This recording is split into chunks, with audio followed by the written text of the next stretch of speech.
the main lead sitting inside a carriage, her thoughts heavy and bleak. Oh, I must have dozed off. I can't believe I fell asleep at a time like this, no matter how tired I was. She blinks wearily, the weight of her fate pressing down on her. Oh well, I guess there's nothing else I can do. It's possible, that's where I'll die today. But how did she end up here? 1 week earlier, the halls of a noble estate echo with a furious scream. No, Anna cries out, her voice filled with outrage. Why don't you just send me off to live with beggars? This is abhorrent.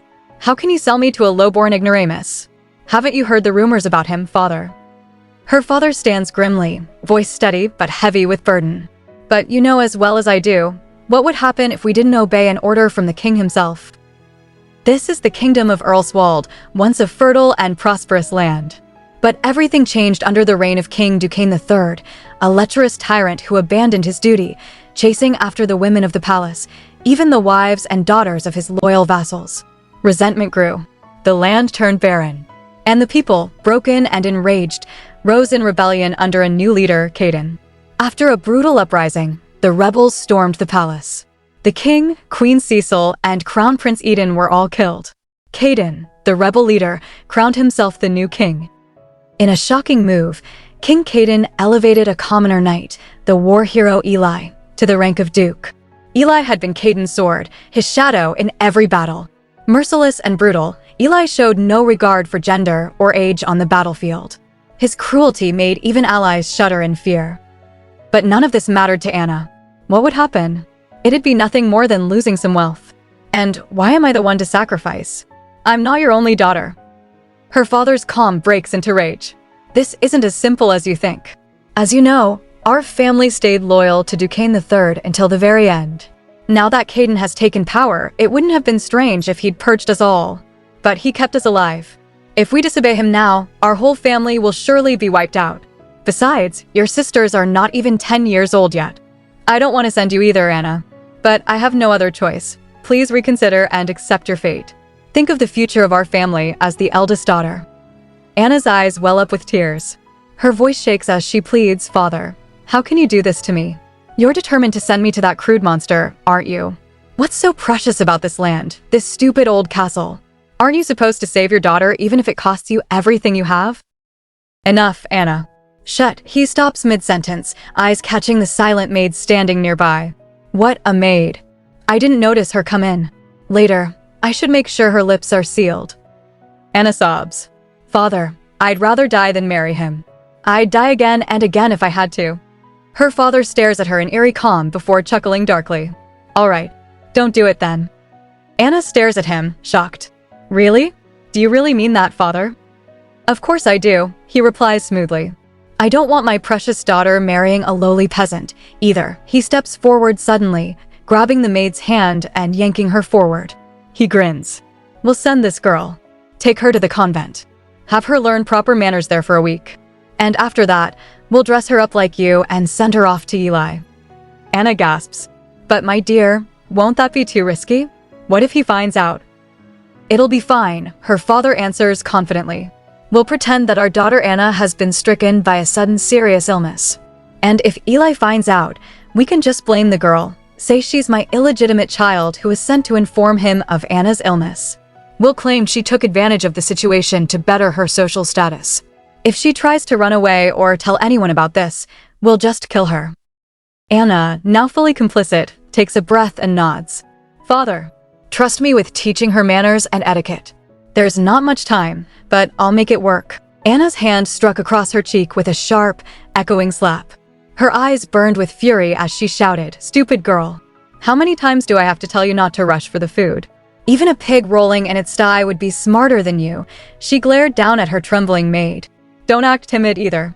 A viscount's daughter would never worry about what other people might think. Her voice dropped, cold and threatening. Listen, who do you think will have it the worst if Eli finds out? It's you. As soon as he finds out, that monster will rip you to pieces and hang them on the ramparts. Anna leaned closer, every word like a blade. So do your best if you want to live. If you don't hold out long enough, it'll put me in a very awkward situation too. Then, as if offering a poison gift, she added, also, even though he's of low birth, he's now a duke. If you succeed in deceiving him, you can live as a duchess. That's an unthinkable rise of status for someone like you. Anna's lips curled into a cruel smile. And you won't get whipped anymore for running around trying to hide from lecherous knights every night. The girl, Edna, stood there silently, her thoughts heavy with despair. Yes, living here as a servant is already like hell anyway. Maybe this is my chance to get out of this place, even if that place turns out to be another hell. Anna watched her, expression unreadable. I guess that spurred her motivation, she thought. I'm even using salve on my face to look sick. I won't have that worthless girl ruin everything. Surely, a maid is more than enough for a peasant like Eli. Her thoughts turned bitter. Caden ordered me to marry Eli because he's never met me before. If he had seen me even once, he would have instantly realized it. That I'm destined to be queen. Meanwhile, far away, Eli let out a tired sigh. Man, I wasn't even serious about getting married. I should have known Caden would jump on the idea, he scowled. A title, a dominion, and now a bride. He's really determined to tie me to this land. Damn it. A wife is nothing but a headache. Outside the estate, the carriage came to a halt. The driver called out, "We're here, miss." Edna blinked, startled. Oh, yes, sir. I mean, okay, thanks. I'll be right, you. But a voice in her head scolded her. Getting out by yourself without being escorted is an uncivilized thing to do. Just wait in the carriage. Oh yeah, I should wait. She settled back, nervously glancing out the window. Inside, Eli frowned. Why isn't she coming out? Then his expression twisted. Wait, is she saying, I should come and get her? He chuckled dryly. Huh, who does she think she is? Back in the carriage, Edna anxiously wondered, how long should I wait before I get out? And then, suddenly, oh, there he is. Eli walked to the carriage, opened the door, and raised his hand to help her out. His eyes narrowed slightly. I didn't know she was this tall. She seemed rather petite when I saw her before. His thoughts turned to regret. I'm being punished for shooting my mouth off at the time. Oh well, an order is an order. He looked at her and said, we'll have a simple wedding tomorrow. You must be tired from the trip. Take a bath first and… Edna blinked. A bath? He nodded. Yes, I'm sure the servants have it ready. They stepped inside the castle. Eli pointed to a room. Here, the lighted room on the left is yours. Get some rest. Okay then. As he turned away, Edna watched him go. Oh, he's leaving. She stepped into the room and whispered to herself, a bath. In another room, Eli sat on his bed, lost in thought. Her scent, it was strange. The scent of a woman's body. His memories drifted back. The past 3 years I spent on the battleground. I was buried in the stench of blood and forgot what that was like. Later that night, he entered her room. Edna looked up and fear flashed in her eyes. He leaned casually against the doorframe, unmoving. Edna, her nerves on edge, finally broke the silence. Are you just gonna stand there all night? Eli's eyes narrowed. What about you? Edna frowned, confused. What? Are you going to keep standing there like that? He chuckled. I'm sorry, but I'm a lowly peasant with no regard for gentlemanly conduct. He stepped into the room, voice lowering. I have no intention of withdrawing from this room. So, you'd better give in and take your clothes off. Edna's heart raced. What do I do? You said, the wedding was tomorrow. Can't you wait just one day? Regardless of your past, you're now a duke, but even as she spoke, she knew the truth in her thoughts. Of course, I knew this was part of it. Since I was sent to be his wife, there'd be no escaping this kind of demand. But the bridal night should be after the wedding. This is too sudden. Please have some sense of decency. Eli let out a dry laugh. Huh, that's ridiculous. Today, tomorrow, what difference does that make? Stop being headstrong. Disrobe. Tears welled up in her eyes. Please. Eli looked at her, voice suddenly soft. When I first saw you at the palace, I thought you were stunning. I can't wait to see whether your body is just as gorgeous. Edna's eyes widened in horror. No. What? That means Eli knows what Anna looks like. What now? What do I do? If I get caught right now, is that it for me? Then, in her mind, she heard Anna's voice, the warning, the plan. You know, if, by any chance, Eli finds out, this is what you should say. I couldn't come because I came down with a virulent disease, and since all of my sisters were too young, there was no other choice but for you, an illegitimate child, to come. Rumors of me having gotten sick at the convent are already spreading. So there wouldn't be anything much Eli could do even if he told the king. I guess he'd probably take it out on you one way or another. But this way, you'd have a better chance of surviving than taking all of the blame on yourself, wouldn't you? Hee hee. But Edna couldn't bear it. She shouted, not Anna. Eli froze. What? He stepped forward, reached up, and tore the veil from her face.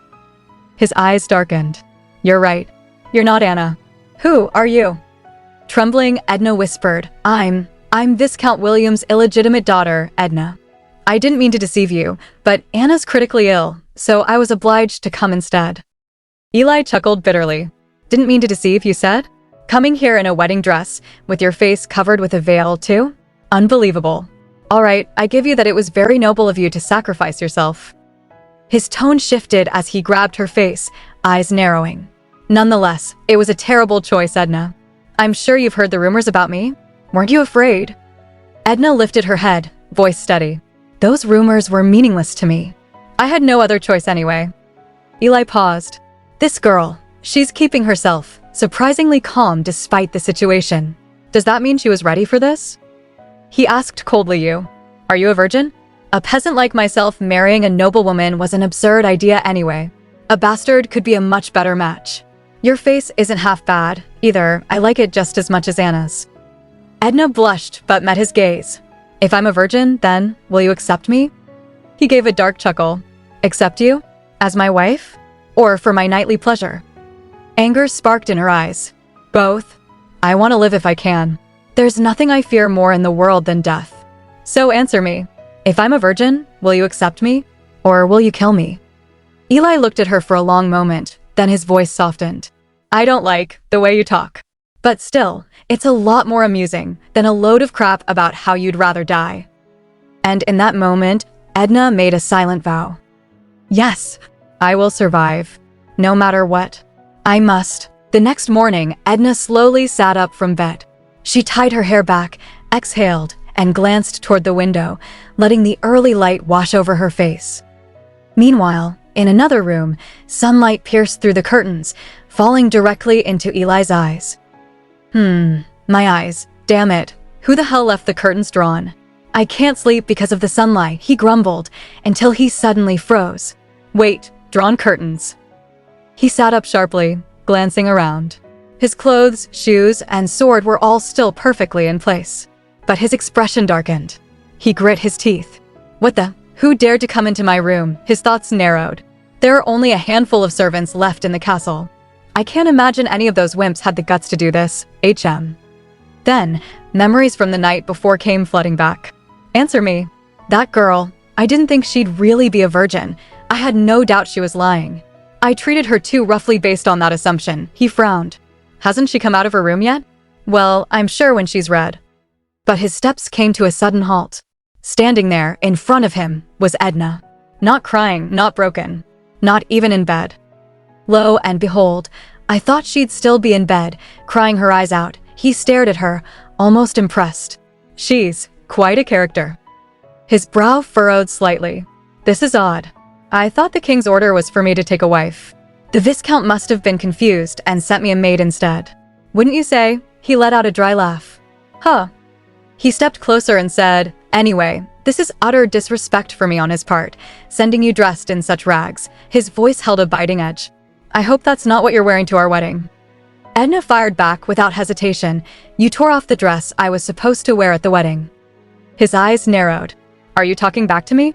I thought I made it clear yesterday that I didn't like that way of talking. What then? Edna shot back.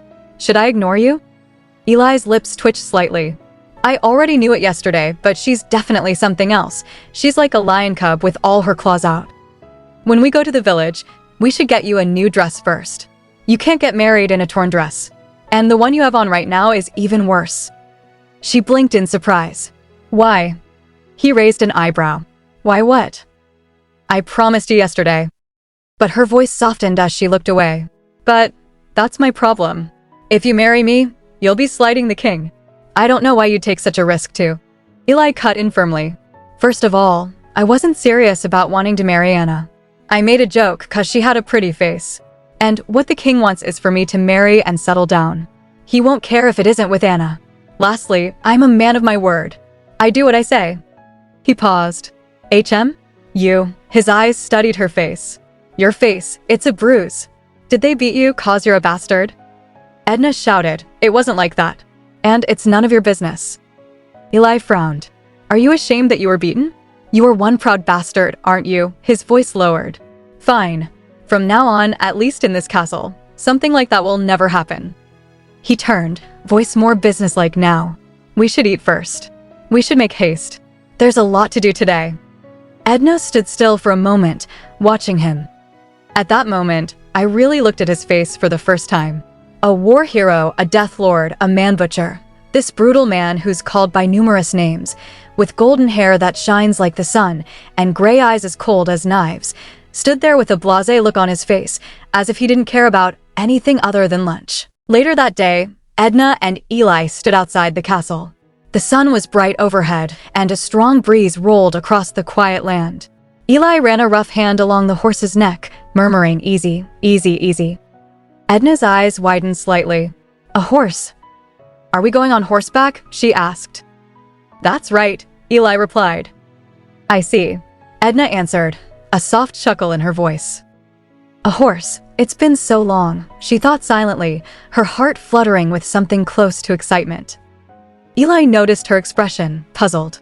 Huh? She's weirdly excited. He glanced away and added, I'm sorry we're not going in a carriage.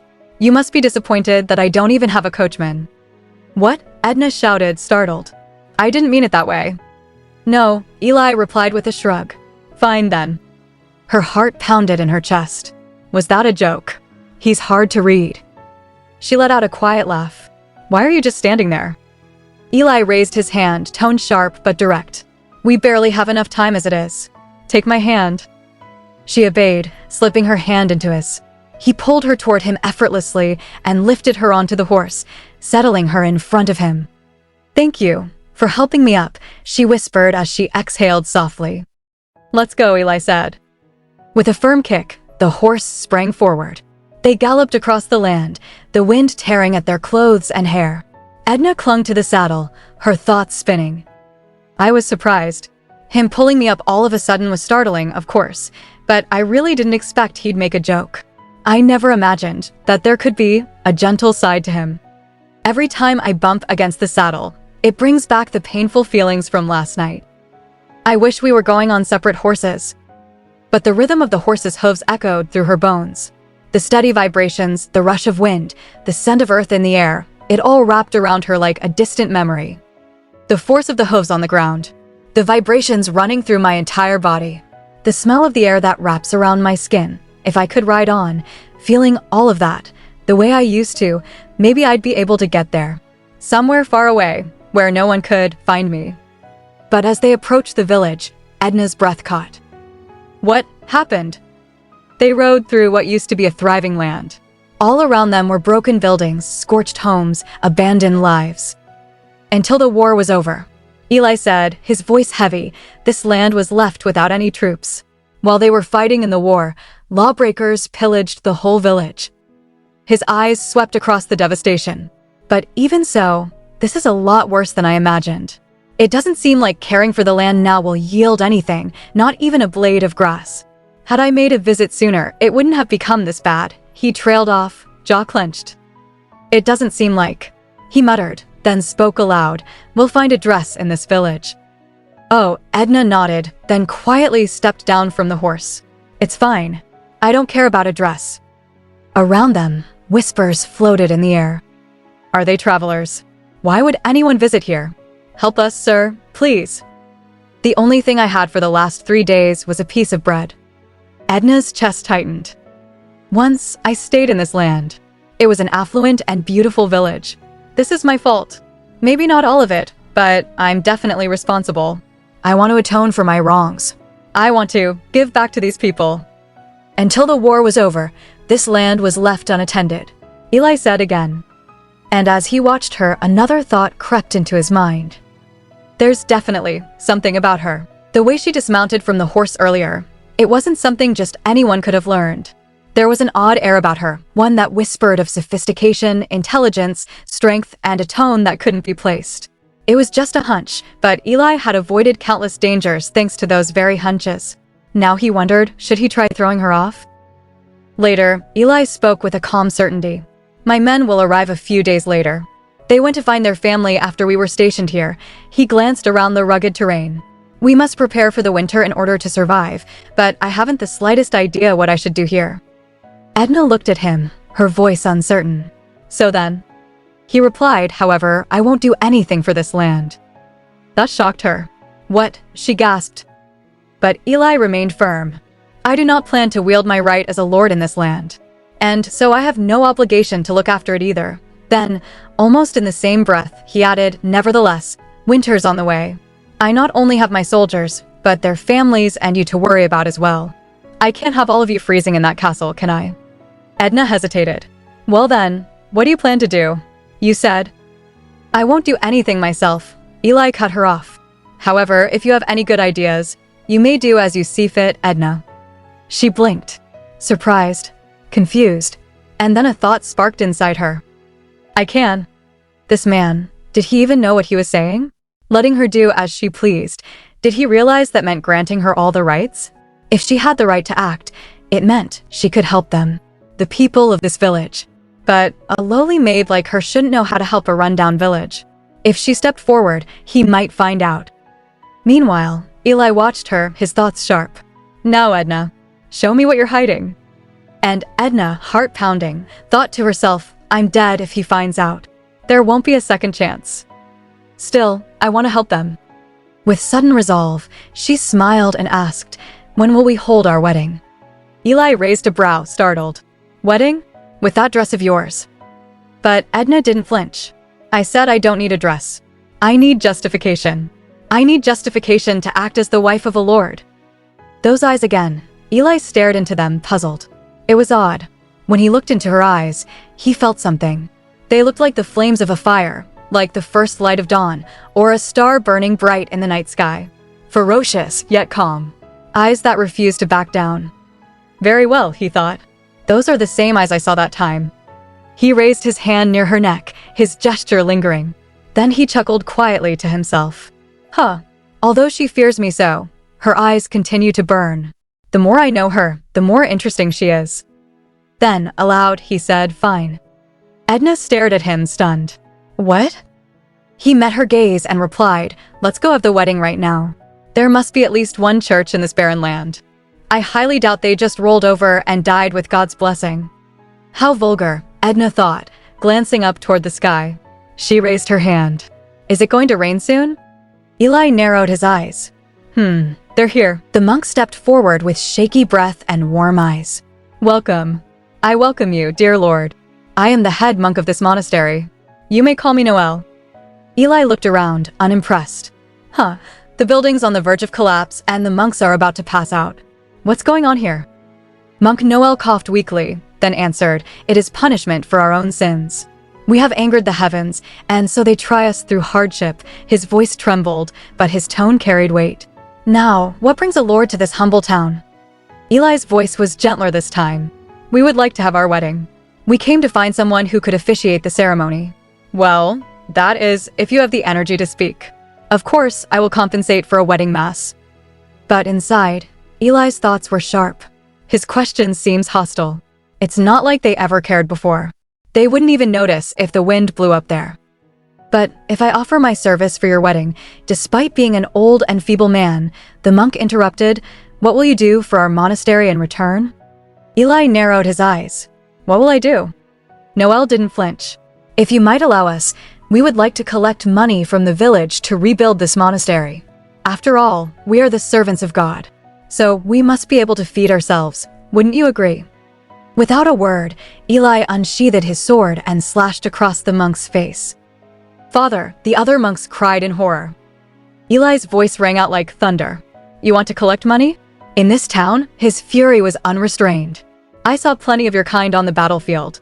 Those self-proclaimed disciples of God who ignored the bloody cries of the people and locked the doors to their monasteries. You want to collect money from the people instead of praying for an end to their pain. He glared at them, unrelenting. Right? What do you think I'll do? I said, what do you think I'll do for you lasses? Edna stood frozen, watching him. It's true. After running away, I had nowhere to go. So I ran to a monastery first. But the monks turned me, a person who had nothing to offer, away. I ended up wandering the streets, then got captured by some ruffians and sold as a maid. Her chest tightened. Then, when Anna left for the monastery, they gladly offered her their best room. What a convenient faith. She remembered the alleys. The alleys are full of starving children, yet they avert their eyes and seek gold. How can they call themselves disciples of God? But Edna reached out and gently tapped his hand. Please, calm down, my lord. Everyone is starving after the extended war. No one can remain graceful under the strain of such hunger. Her thoughts raced. The cardinal may seek out the culprit if a monk is killed. Even the king cannot stop an investigation ordered by the cardinal.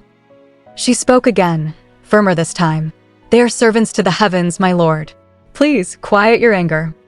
He probably doesn't intend to really kill them, she thought. There'd be nothing to gain from such a grave crime. Eli took a long breath, then lowered his sword and slid it back into its sheath. Let's go. Edna sighed with relief and turned back to the shaken monks.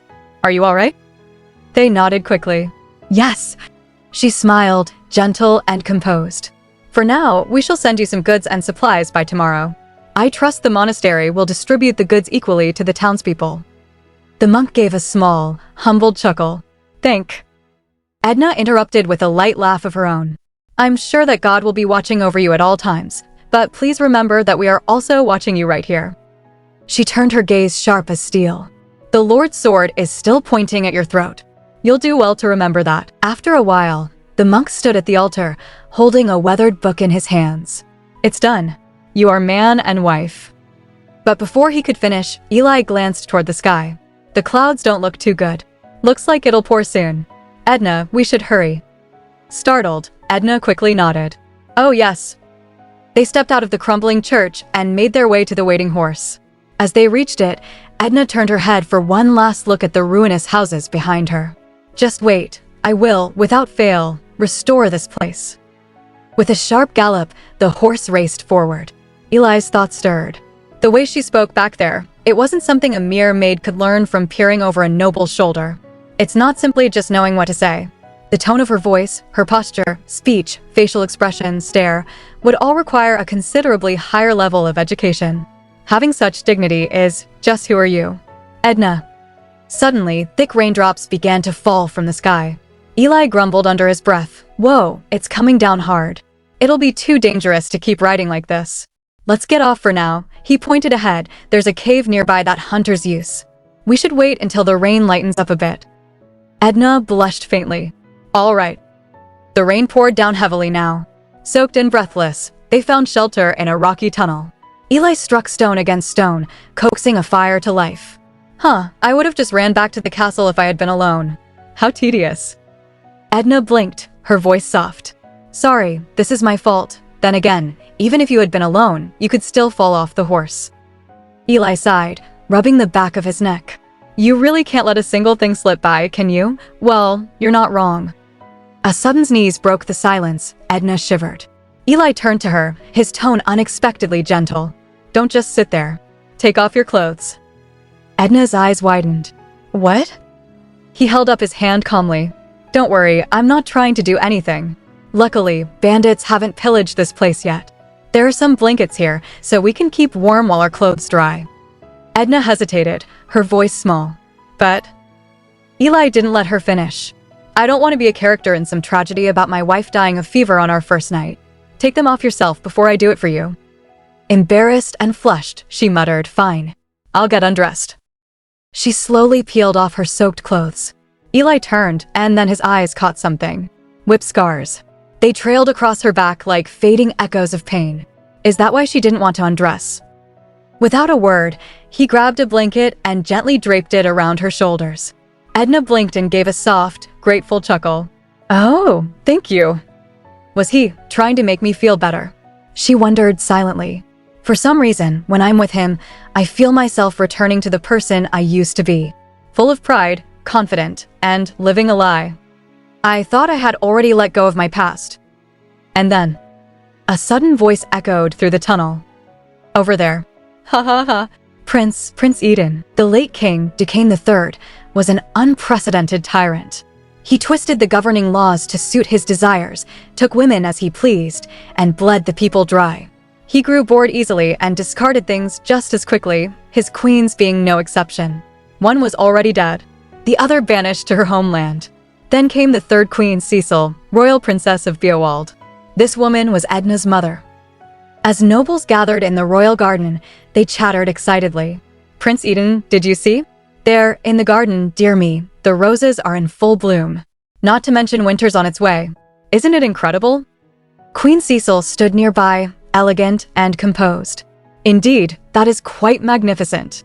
The flowers must have mistaken the seasons after seeing the beauty of you ladies." A noblewoman giggled shyly. "Oh my, Prince Eden." But though her smile remained, Cecil's grace had long faded in the king's eyes.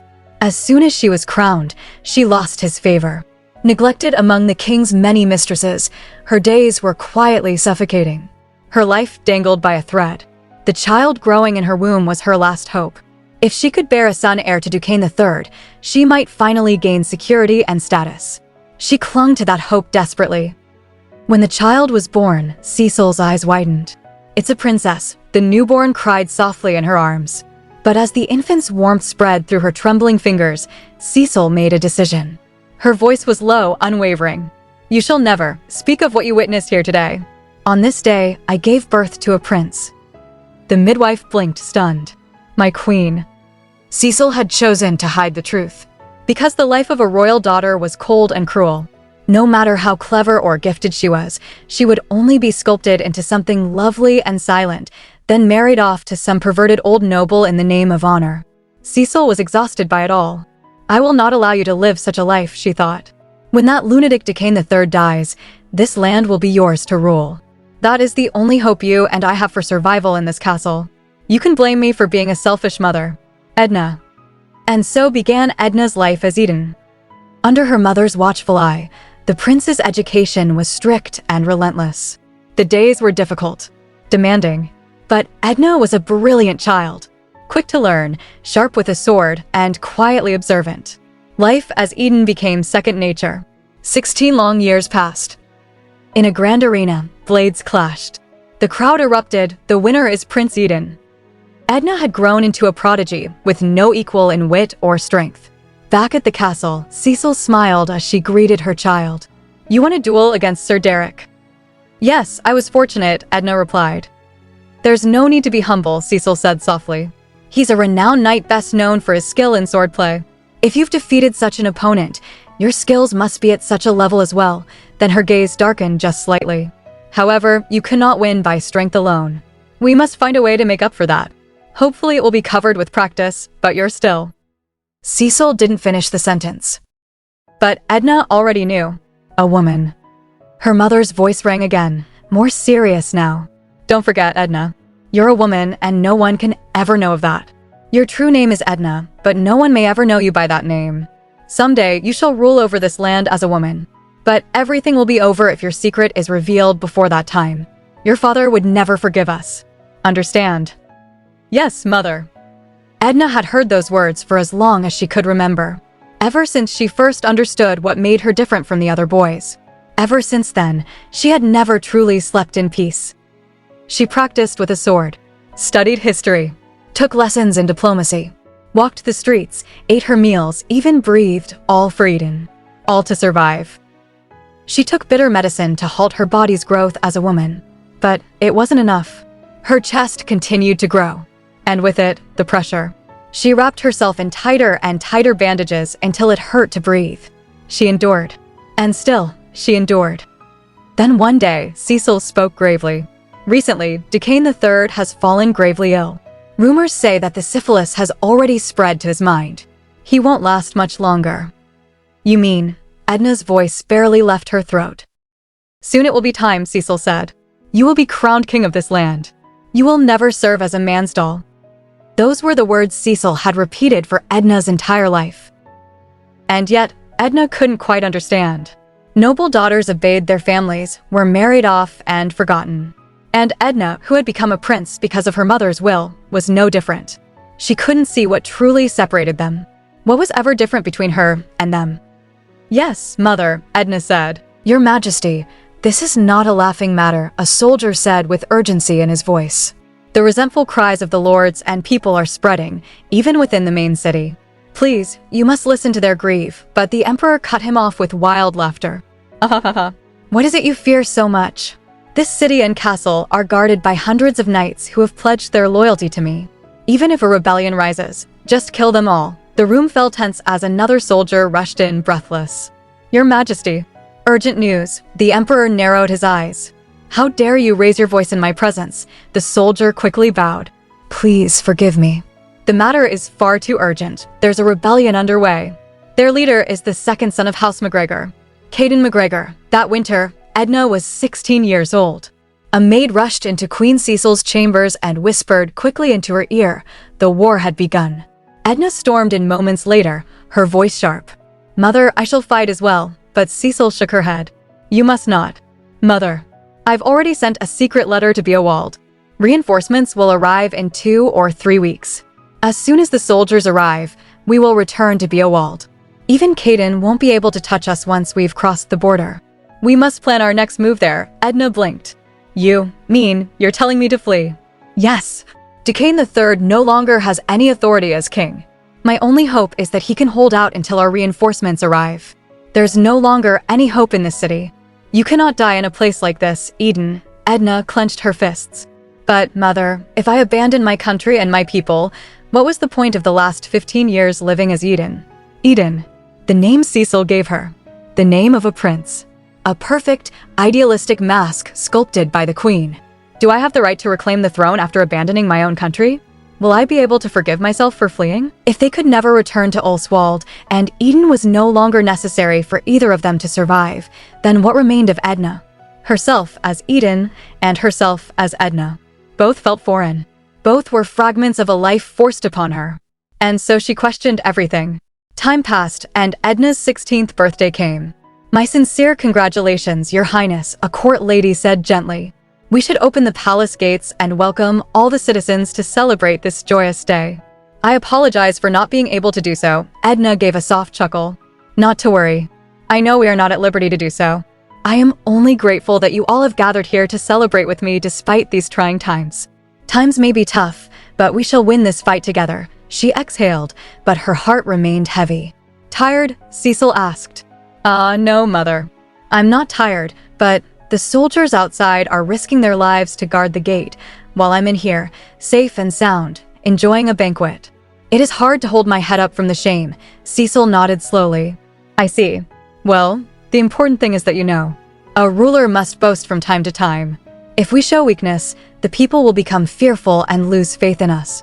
But if boasting is the only thing a ruler does, then one will fail and destroy the land, just like your father. Always think of the people who follow you. Yes, I will keep that in mind, Edna said quietly. Suddenly, a shout echoed across the room. Your Majesty, Duquesne III stood at the doorway, wine bottle in hand. His robe hung loosely over his shoulders, his face flushed. Eden, my son. I was resting in my chamber when I heard news of your birthday. I couldn't just stay quiet as your father on such a day. Edna hesitated.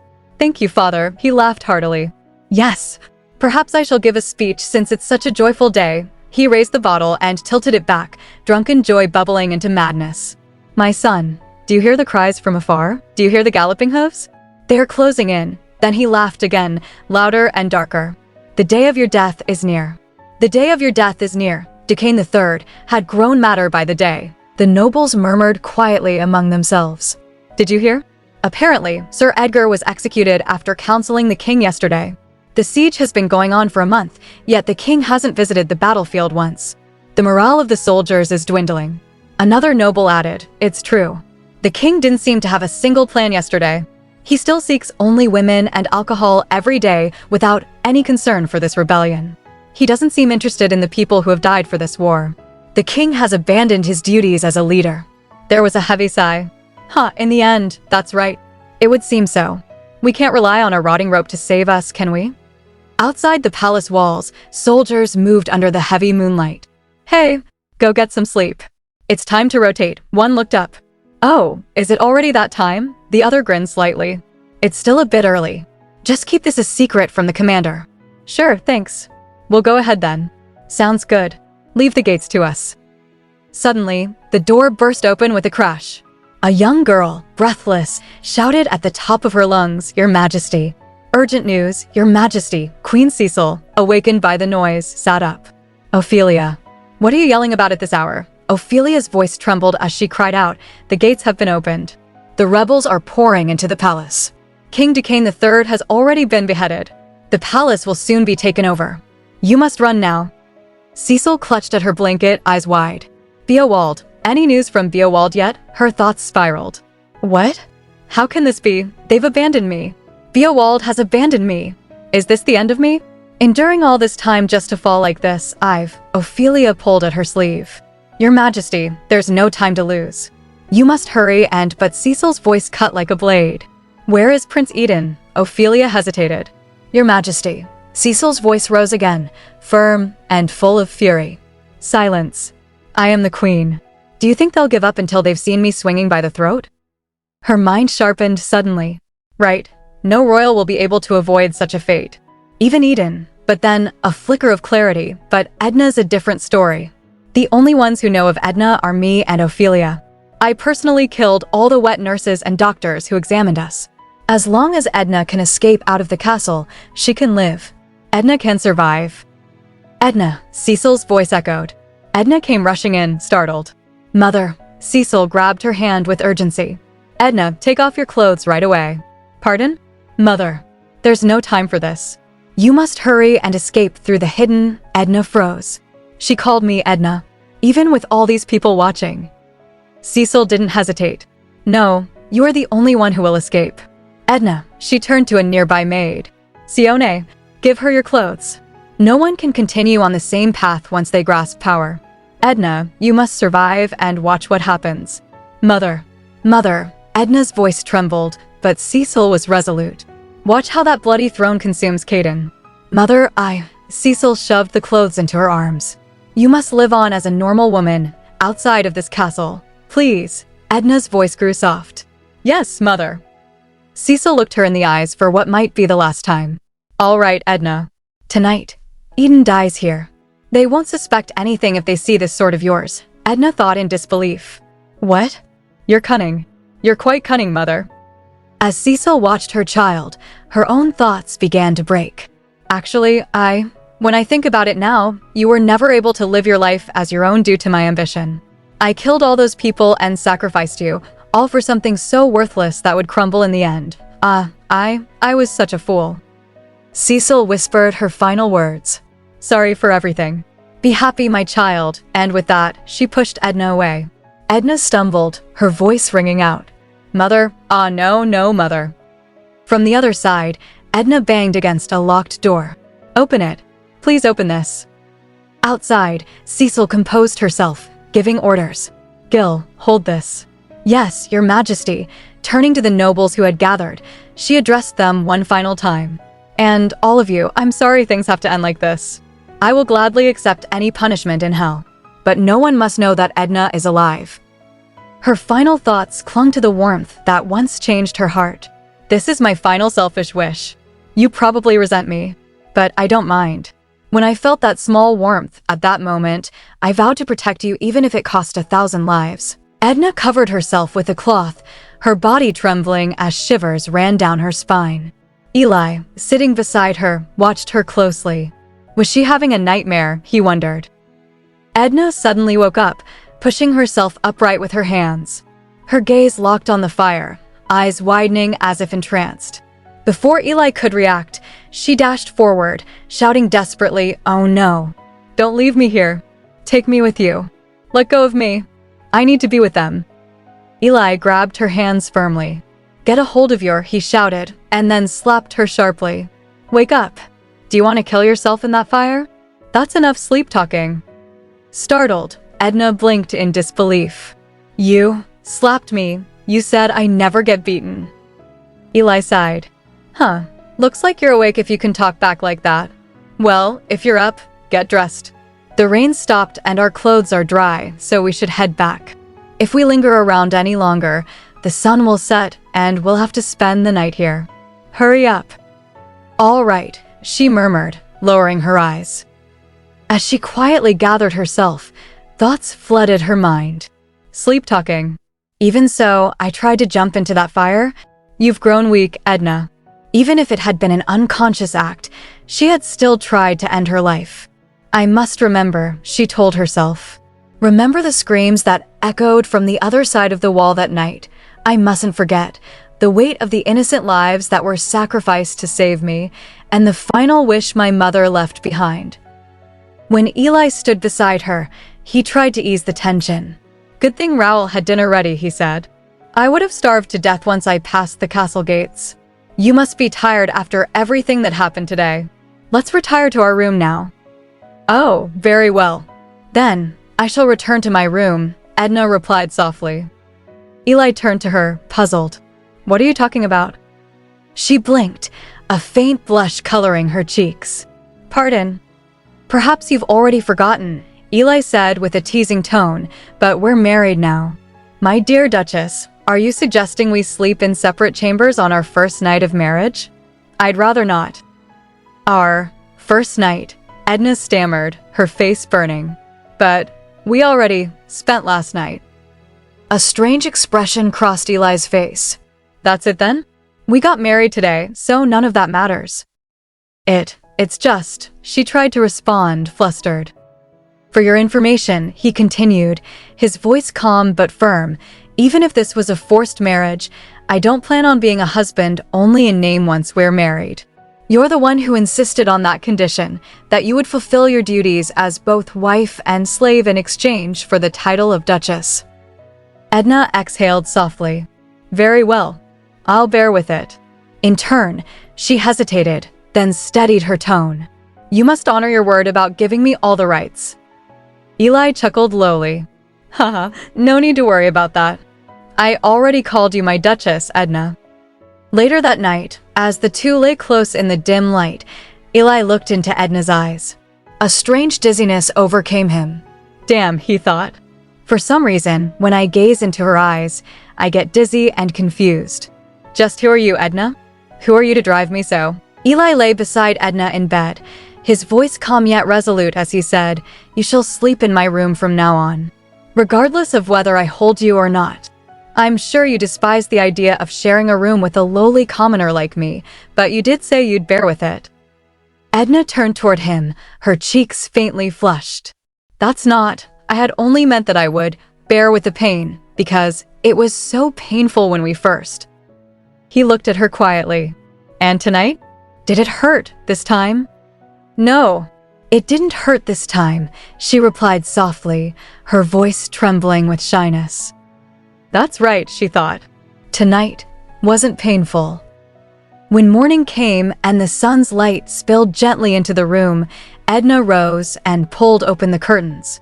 As she glanced at Eli, still resting peacefully, a strange warmth stirred inside her. Last night was strange, she thought. He wasn't rough with me at all. He was gentle and considerate, almost as if he was holding someone dear to him. I suppose that means I felt as though I was being loved as a woman. It's strange, this isn't the same helplessness I felt serving as a maid. I can still clearly feel my senses as Edna, yet to think that way so naturally. Her mother's words echoed faintly in her mind. You must live on as a normal woman, outside of this castle. A life as a normal woman. I dreamt of that life every day when I was Edna, she reflected. But ever since I left the castle, I never imagined even once the heavy weight that came with surviving. Is it possible here? Eli had given her power, a title, Duchess, and he clearly regarded her as his wife. If I stay with him, I'll bear his child and grow to care for him and live on, and then. She stopped herself. Fool, don't get carried away. You made a promise, Edna, to restore what your father destroyed. The things that have crumbled away while my mother and I simply sat by, dreaming and waiting for the throne. She knew Eli was quick to catch on, sharp in both mind and observation. The knowledge I'd need to incorporate in order to revive this land is far greater than what a mere viscount's maid would be able to learn in such a short time. Of course I'll be careful, but in the worst case scenario, if my identity gets revealed, I'll be killed. I'm sorry, mother, she thought sorrowfully. But ever since I escaped that day, after abandoning my name, title, country, and people, surviving has only brought more pain. I felt as if my lungs were burning with every breath I took. I could only hang on to that sliver of guilt, and my life had no meaning at all. But at last, I've found it a reason for me to live on. In her heart, Edna spoke to her mother once more. Are you telling me to flee? She asked quietly. Yes, came her mother's voice in her memory. I won't run away this time, Edna whispered. Even if it costs me my life, I will restore this land. Her voice steadied as she called, Raoul. Moments later, Raoul entered, bowing politely. Yes, my lady. Did you have a good night's sleep? What may I do for you at this early hour? Stand up, please. There's no need for you to, Edna said gently. I have a favor to ask. And then, silently to herself, she added, it's the least I can do, to repay my sins. Raoul stood at the doorway, surprise flickering across his face. Madam, he began, bowing slightly, I have prepared everything as you requested. Thank you, Raoul. Well done, Edna replied gently, her expression calm yet purposeful. Hesitantly, Raoul spoke again. But, will this be all right? These are the supplies sent to the castle. To take them without first informing the Lord. It's fine, Edna said quietly, her gaze unwavering. The Lord is already aware of this. Meanwhile, on the other side of the room, Eli stirred awake. His hand brushed the empty space beside him, and his eyes narrowed. Again, he muttered. I didn't sense that woman getting out of bed again. Even when she was lying here right next to me. She even folded my clothes and took my sword, yet I still didn't notice? This doesn't make any sense. He sat up, rubbing the back of his neck in disbelief. My body's still alert with the habits I developed during the war. Staying alert meant I couldn't let my senses dull even while I slept. There's no way I wouldn't wake up with someone moving around next to me. Well, that's if it was a normal person. Then, hearing faint murmurs from outside, he frowned. What's all the commotion? Outside, Edna stood among a gathered crowd, her expression warm and composed. Thank you all for coming, she said with a gentle smile. I'm sure the roads must be dangerous after that storm yesterday, so again, thank you for coming. The men can take the supplies here to the wagons for transport, and the women who have come for work, please follow Raoul to the kitchen. There are many to feed, so we'll need a lot of bread. One of the monks stepped forward, his voice trembling slightly. Please, I do beg your pardon, my lady.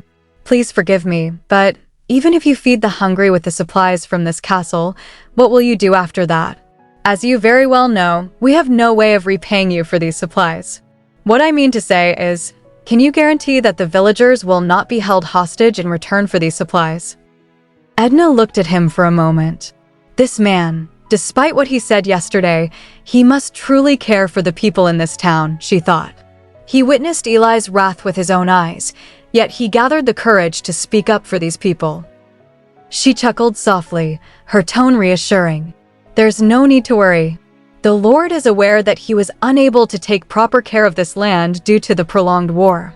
He knows very well that you suffered from pillaging. That is precisely why we have personally summoned you to this castle. It would be fine to distribute the supplies through the monastery, but I thought it better to show the Lord's determination to all of you in person this way. The Lord shall decide what will happen from now on, so at the very least, do not worry about taking these supplies with you today. It is the duty of a lord to watch over his land. Standing behind her, unseen by the villagers, Eli listened in silence. His eyes narrowed slightly as he studied her calm smile. So she's using my title for this, and she can even smile like that, he thought. Eli, the Duke, stood with folded arms, his tone laced with dry amusement. Excellent work emptying the stores, and so early in the morning. What a diligent wife I have, he said. You're already hard at work the moment after we held our wedding. Aren't you too much? Edna turned to him calmly. My apologies. Were we being too loud? I did not wish to wake you. Oh, well, Eli replied with a smirk. The noise was more than enough to wake all the people in the next town over. UG, she murmured under her breath. By the way, Eli continued, circling her with slow, deliberate steps, I'm sure I gave you authority only yesterday. Did you already manage to take stock of all our supplies? Oh my, how swift indeed. Yes, Raoul assisted me, so Edna began, but she stopped short as her eyes met his. That look, she thought. I'm used to that sort of gaze, judging me, inspecting every inch. Eli is suspicious of me. I expected this, but this is much earlier than I would have wanted. More importantly, the people were finally gaining faith and now they're frightened. I have to put an end to this situation for now. She drew a steady breath and spoke smoothly.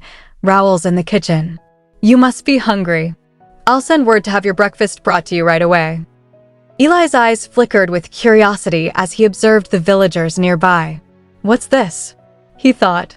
The people who looked anxious seem relieved now that they've heard Edna. Yesterday, they were consumed by despair, wallowing in disappointment and resignation. They know I've abandoned this land until now. They know their lord doesn't care, even after witnessing firsthand the devastation in their town. But now they're relying on Edna, even though she only just became Duchess yesterday. However little they trust her, I'm curious. Back then, and then as well, and again this morning, even now. Edna has been here for less than a week, and each day has been full of mysteries. I want to know. I want to know who you truly are. Eli, Edna said softly, her tone cautious. His expression hardened as he turned toward the villagers. What are you all doing? He barked. Don't just stand there. Do what the lady has ordered you to do. If you laze around, I'll shut the gates. Yes, as you wish, good sir, the people replied in unison, quickly scattering to their tasks. Those poor people, Edna thought, watching them hurry off in fear. They're terrified. Why would he do something like that all of a sudden? Did I do something to confirm his assumptions? I'm sensing a sort of newfound confidence coming from him. That's Eli's room. Is he going to test his theory in there? This isn't good. I can feel it. I'm the one who will be tested in that room. No, I can't end things here. Please help me, mother. Raoul, one of the servants in the castle, quietly observed the scene unfolding before her eyes.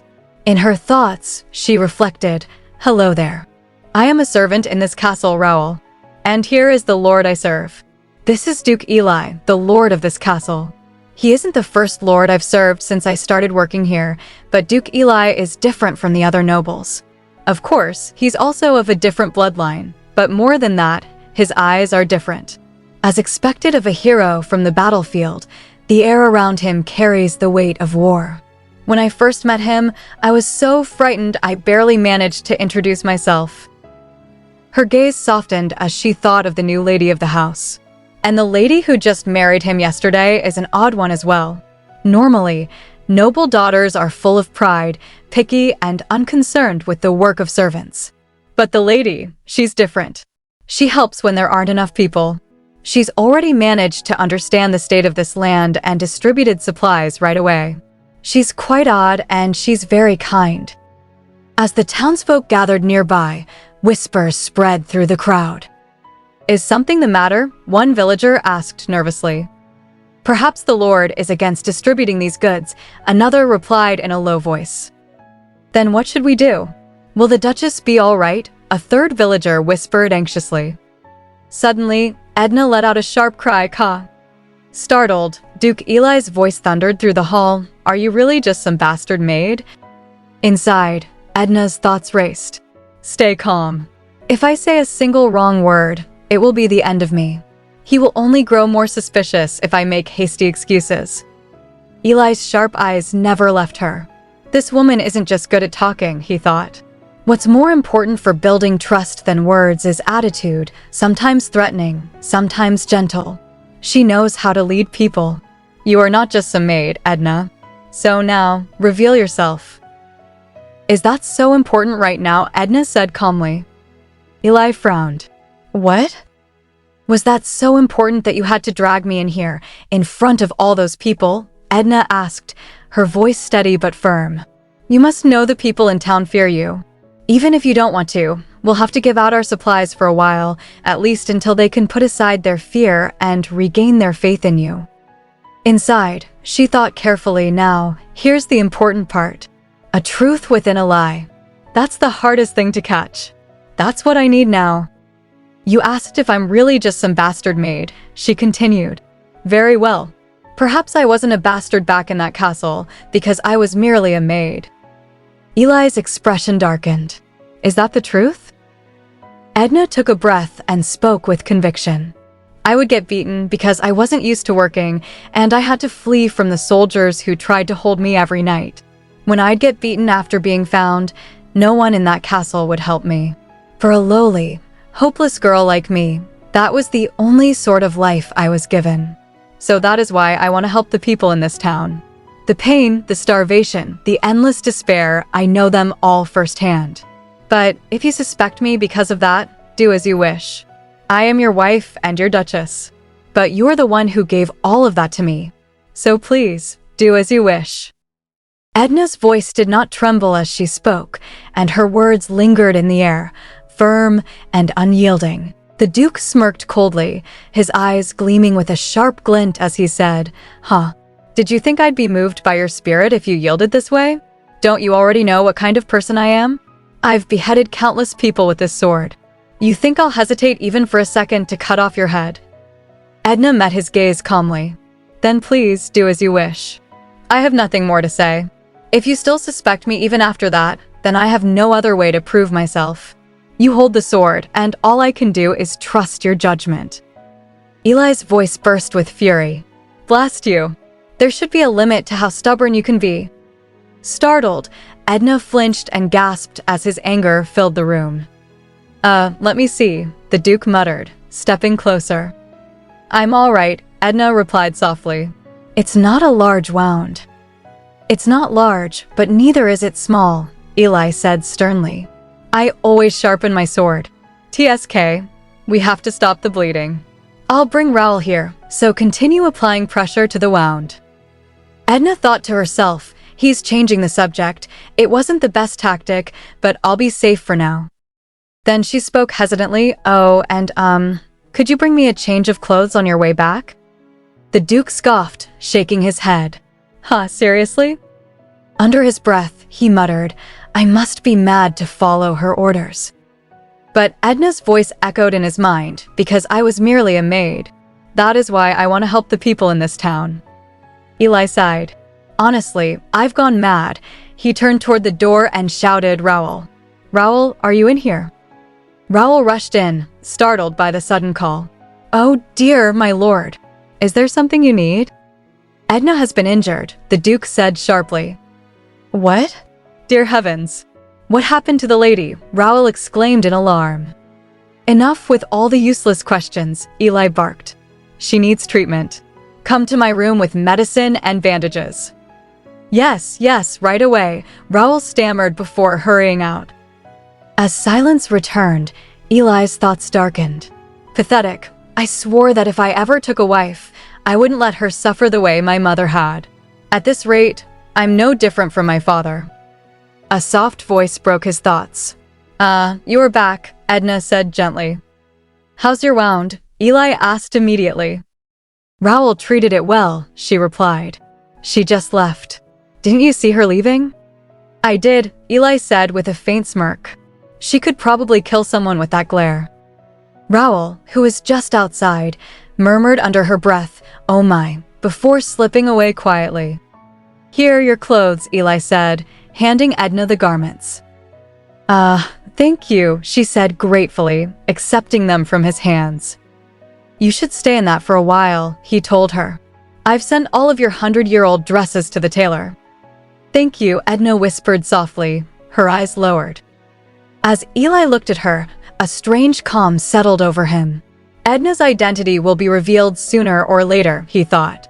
But I doubt Caden will mind. He just wants me to stay, and I'm the same. I'd be lying if I said I wasn't curious about who Edna really is. But whoever she is, I don't care anymore. The Duke said nothing more, but the weight in his gaze lingered, somewhere between suspicion and something far more dangerous. In battle, the Duke often thought, the one who draws his sword first wins. Perhaps he had spent too much time in war. He realized he had been too hasty earlier and quietly regretted it. "I'm sorry," he admitted to himself. Edna, sitting nearby, was taken aback. To think he'd apologize to me, she thought, stunned. I thought he wouldn't even blink if my head fell to the ground. He's full of surprises. She suddenly called out Raoul. "Raoul!" Raoul rushed in at once.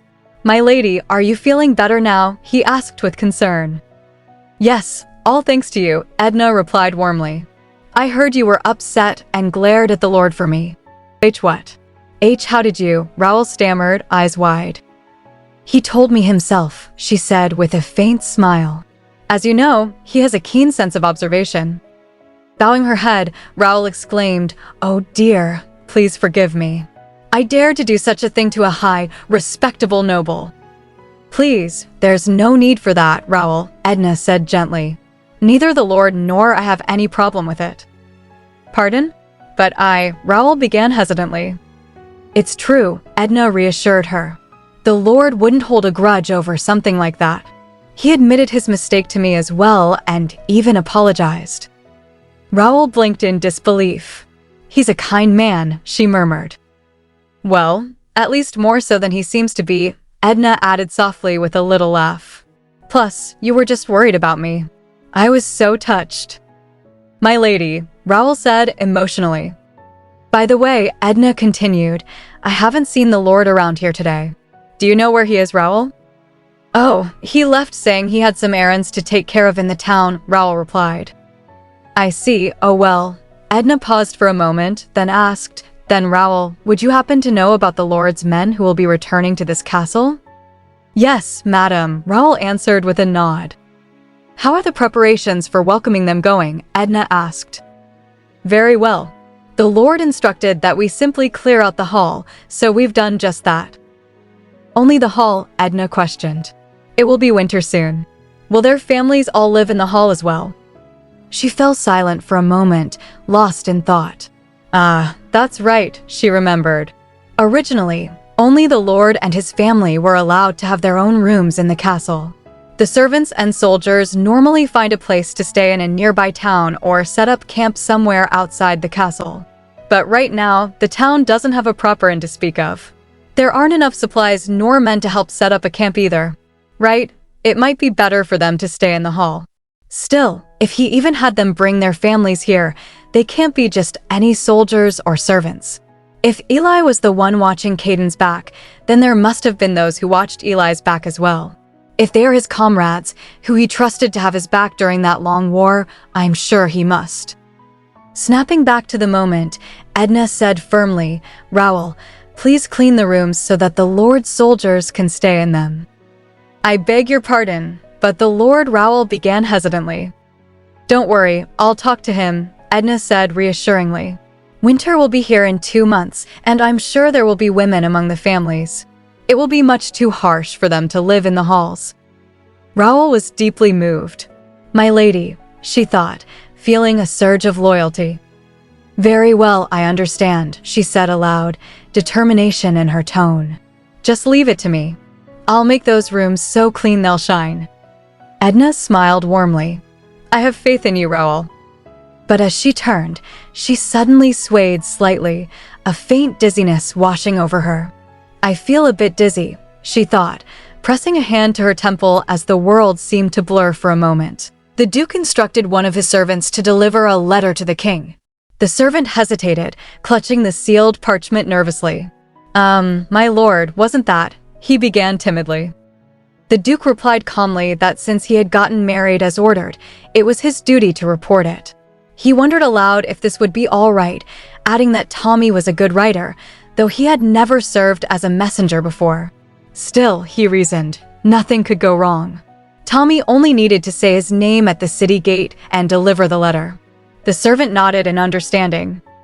As the servant left, the Duke's thoughts turned bitter. How pitiful this town was, it didn't even have a proper messenger to deliver a simple letter. Westfield was one of the larger territories within Oswald, yet if a town so close to the castle was in such a miserable state, those farther away must be suffering even more. It was troublesome indeed. He recalled the town head mentioning that the river overflowed every rainy season. Last time, the rain had stopped quickly, but there was no guarantee it would again. The riverbanks, he decided, needed to be reinforced before the heavy rains came. He also had to rebuild the patrol forces that had deserted when the castle was abandoned and find trustworthy people to restore the administration. He predicted that by tomorrow morning or the next, people from nearby towns would begin to gather once they heard the rumors. He needed to think about which crops could be cultivated and distributed first. Artisans would also be necessary to construct new facilities. To plan efficiently, he would have to review the territory's map. Frustration welled up inside him. How had he ended up in such a position? They had already distributed supplies once, and he couldn't simply sit back and do nothing again. Stopping the distribution would only lead to complaints from the other towns. Cadden will love this, he thought bitterly. He had never wanted to be a lord in the first place. At that moment, Edna appeared and asked softly if he had returned, mentioning that she had heard he'd gone into town. The Duke's gaze flickered toward her, blaming her silently. It's all her fault, he thought darkly. Aloud, he replied casually, saying he had sent a messenger to the city and looked around the area. Edna hesitated, saying she had something to discuss, but before she could finish, she suddenly stumbled. The Duke caught her just in time and felt the heat of her skin. She was burning with fever. He frowned and scolded her gently, asking why she hadn't noticed her own sickness. He told her to take care of herself, explaining that overworking was foolish, not diligent. He urged her to rest before her fever worsened. Edna nodded weakly, her voice soft. Is it because of the fever? She wondered, her head spinning. Why do I feel like my head's going to burst? Raoul came to check on her and noticed that her fever had risen. Edna thanked him faintly. He turned to the Duke and explained that her exhaustion and the wound on her neck had caused the fever. He had applied an herb to treat the infection, so she should recover soon. Pathetic, the Duke muttered coldly, though he acknowledged Raoul's care with a slight nod before dismissing him. Once Raoul left, the Duke turned back to Edna with a sigh. He complained that he had given her a nightdress so she could rest, yet she had chosen to wear an old dress he had been planning to discard, and now she had made herself sicker. Troublesome woman, he murmured under his breath. Edna, still pale but determined, spoke up. She told him that she had asked Raoul to clean the rooms for his soldiers. She assumed he wanted them to stay in the castle since they must be dear to him. She admitted she had wanted to ask him first, but since he was away, she went ahead with the arrangements. Nervously, she asked if that was all right. The Duke was momentarily stunned. Absurd, he said at last. He called them merely a group of people who were like family to him. Finally, with a deep sigh, he muttered, "Good grief. You truly are troublesome." The Duke noticed that Edna's fever had finally gone down. Well, at least that's over, he thought to himself with relief. But now I've got another problem. Suddenly, the sound of hurried footsteps echoed through the corridor as soldiers burst into the room. "Oh no," one shouted. Another cried out, "This isn't good. Call the Lord quickly." "My lord, urgent news," one of the soldiers said, bowing deeply. "What is it?" the Duke asked sharply. Raoul stepped forward, panting. "There's a messenger from town," she managed between breaths. "The levees by the riverbanks the rain won't stop anytime soon. It's become quite severe." The Duke's eyes narrowed. "Very well. I'll head down there. Prepare my horse. Also, the lady will be up soon. Get her medicine and breakfast ready." "Yes, my lord," Raoul said and hurried off. The Duke sighed deeply. Just then, a soft voice called from behind him. Did something happen in the town? He turned around in surprise. Edna stood in the doorway, pale but awake. "You're up?" he asked. "Yes," she replied softly. "Are you feeling any better?" "Yes, thanks to your consideration," she said with a faint smile, then quickly added, "More importantly, is there trouble in town? I overheard that the banks are in danger of overflowing due to the heavy rain." The Duke cursed inwardly. Damn it, she heard everything. Out loud, he said firmly, "You still have a slight fever." Oh, Edna lowered her head. "Which is why you need to stay put and rest," he instructed. "Don't run out when you're sick and worry everyone like that again. Understand? Raoul will bring you your meals soon, so stay here. I'll be visiting the town for a bit." Edna nodded obediently, but as he left, her mind stirred uneasily. Worry them. He's right, she thought. I won't be able to help reinforce the banks in this state. But why? Why do I feel so restless? Meanwhile, the Duke rode toward the river, feeling exhaustion weigh heavily on him. Blast, he muttered inwardly. It's difficult just trying to keep my eyes open. If the rain keeps pouring like this then. As he arrived, several soldiers ran up to him. "Oh, my lord, you're here," they cried. "What's the status?" the Duke demanded. "The bank is holding out for now," one soldier reported, "but it's slowly being pushed back by the water current. At this rate, the levees will topple and the river will flood. Some of the weaker spots have already flooded. If we don't hurry, the reinforcements will burst any moment now." "I understand," the Duke said, his tone calm but resolute. "How should we handle the reinforcements?" "We need to fill more sacks and stack them up," the soldier explained quickly. "Sand is best, but right now even stones, dirt, anything will be fine. We need to reinforce the levees to make them higher and wider, and we can't leave any cracks." "All right," the Duke ordered decisively. "You head into town and gather as many more people as you can." "Yes, sir," the soldier saluted and ran off. "You too," the Duke commanded another pair, "head to the castle and bring sacks and more hands to work. We'll also need to set up a camp as shelter from the rain. So bring as many supplies as you can." "Yes, sir," they responded in unison and rushed to follow his orders. The Duke let out another weary breath, rain dripping from his cloak as he stared toward the roaring river. The storm showed no signs of stopping. "Hey, are those sacks ready yet?" the Duke called out over the roar of the rain. "We're still filling them," came the reply from one of the soldiers, his voice barely audible against the storm. "Curse this rain," the Duke muttered, brushing wet hair from his face. "The current is getting stronger. We have to block off where the current starts turning first." The rain showed no mercy. It had been pouring endlessly, and exhaustion was written across every man's face. At this rate, everyone's spent, the Duke thought grimly. They've been working since early this morning. How long has it been now? Without the sun, it's impossible to tell what time it is. His gaze flickered toward the town in the distance. I wonder if she's eaten yet. Meanwhile, inside the castle, Edna looked out the window, watching the relentless downpour. It's getting late, she murmured. Raoul, standing beside her, asked gently, "Are you worried?" "Worried?" "Of course," Edna replied, her voice soft but heavy. "The town might flood if the river overflows. And I'm sure none of them have eaten a proper meal yet. He didn't even eat his breakfast before he left, and now it's well past the afternoon. The rain is coming down heavier. I'm sure he's working hard despite his soaked clothes and hunger. Perhaps he's covered from head to toe in mud. Yet here I am. I'm pathetic." "Pardon?" Raoul blinked in confusion. "Everyone, even the Lord, is working out there in the rain," Edna continued. "And I'm here warm and eating a nice meal. I'm pathetic because I can't do anything to help when things are so critical right now." Raoul let out a small chuckle. "I've had this thought since we first met, madam. You are truly an odd one, my lady." "What?" Edna turned to her.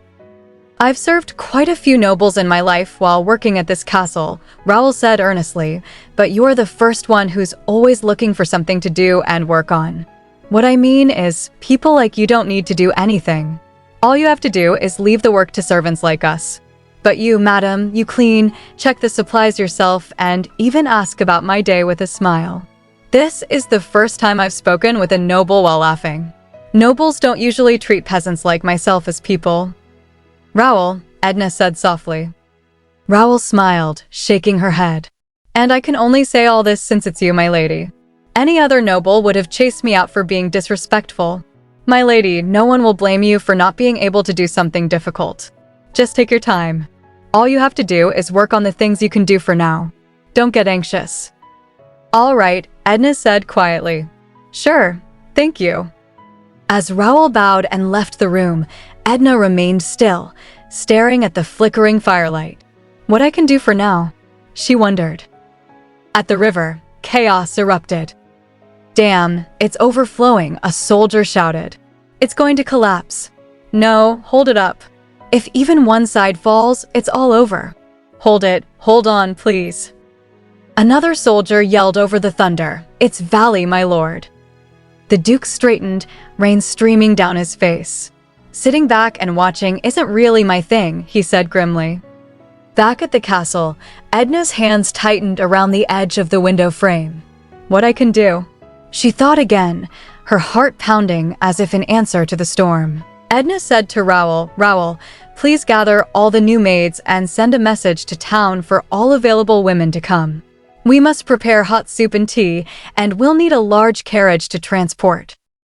Oh, right. I can ride on a horse, Raoul said. Madam, surely you don't plan to go out there. Of course, Edna replied, I'm going to do what I can. At the riverside, a soldier called out Otto. Yes, my lord, Otto replied.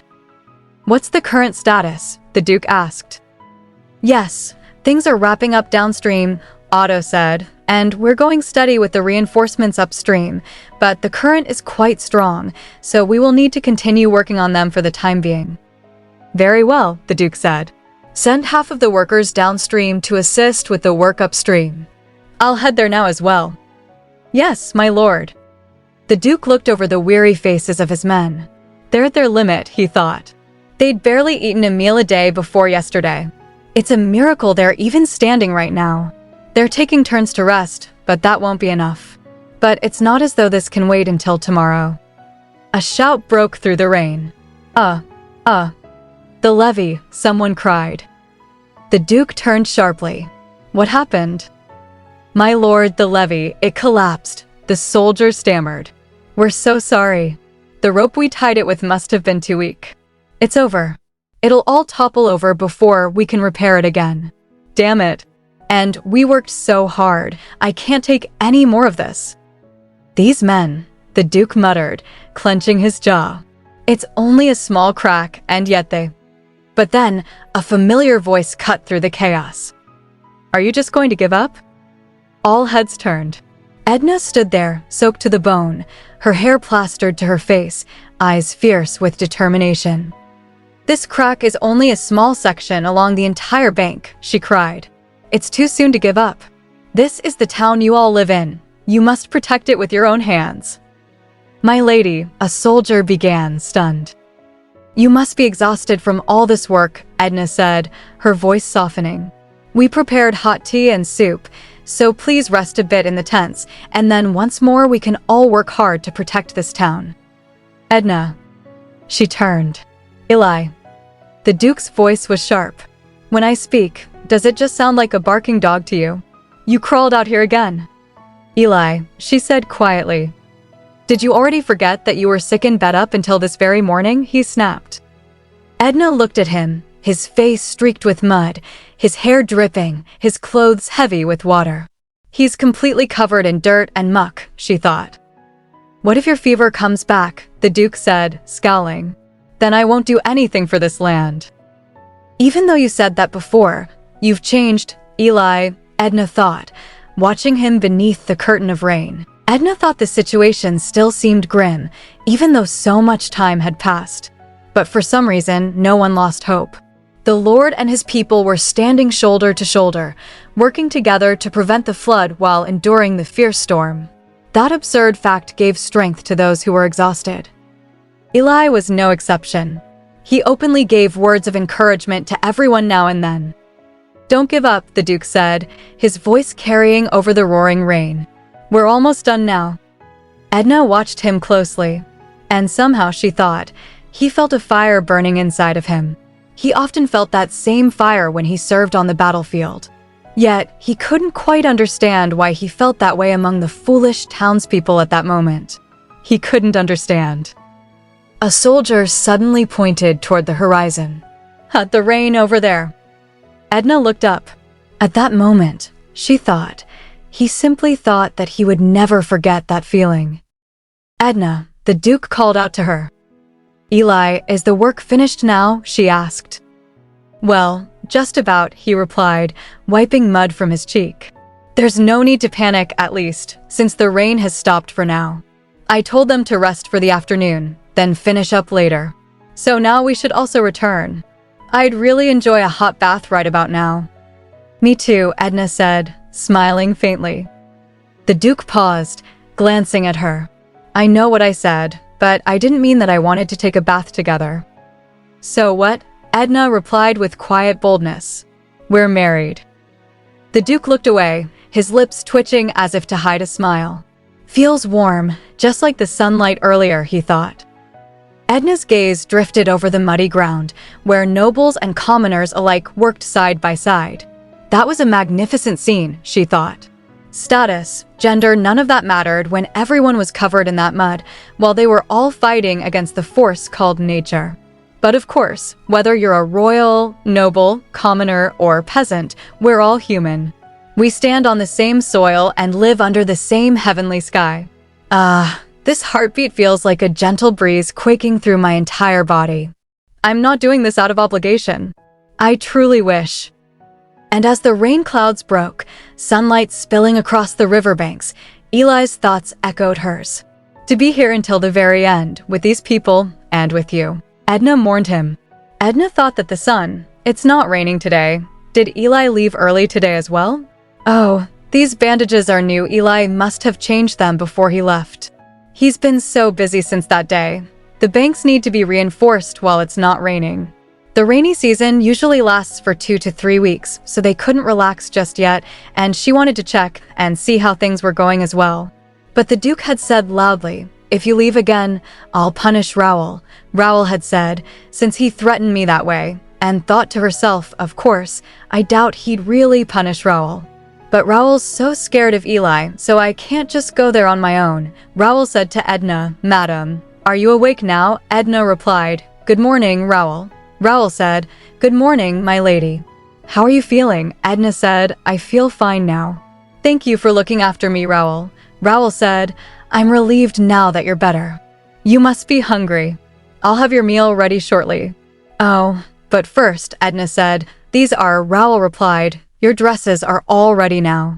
You're quite tall, so we fixed the length and size to suit you better, and we threw out the ones that were beyond fixing." Edna said, "Were they that bad?" "Anyhow, thank you. You're all so skilled." Raoul said, "The Duke ordered them personally." He must have sensed that those dresses didn't compliment your beauty at all. "Although I would say those dresses are still far too plain, even after mending," Edna said. "Beauty," Raoul said, "but of course, if I may say so, madam, you're the most beautiful among all the ladies I have ever served. I'm positive you'd even shine brighter than a jewel if you took your wardrobe more seriously." "If you'd allow me, could I show you how after you've had your meal?" Edna said, "Thank you." Edna thought that she'd never really cared about her looks before. The women in the castle decorated themselves with jewels and dresses, each of them sparkling like jewels. Although she viewed that shine as something superficial, she actually wanted to wear a pretty dress and shoes and stand in front of a mirror, just like them. The Duke asked, "Are they done?" A soldier answered, "Yes, my lord." Crudely, but they should be enough to last us the season. Also, about rebuilding the town, "My lord, we lack the labor force and resources at the moment, but there is a flourishing forest and a quality mine within the territory. With your permission, we can hire men to begin working in them. However, we do not have enough money to pay the fees and wages, sir." The Duke replied, "Very well.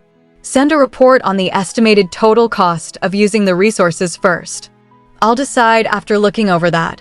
The soldier said, "Yes, my lord." The Duke added, "Oh, and one more thing. Watchtowers will be built at the borders. I will map out the locations. Add the expenses for the watchtowers in your report as well." The soldier said, "Of course, my lord." The Duke thought that it was one thing after another. This territory sure was full of trouble.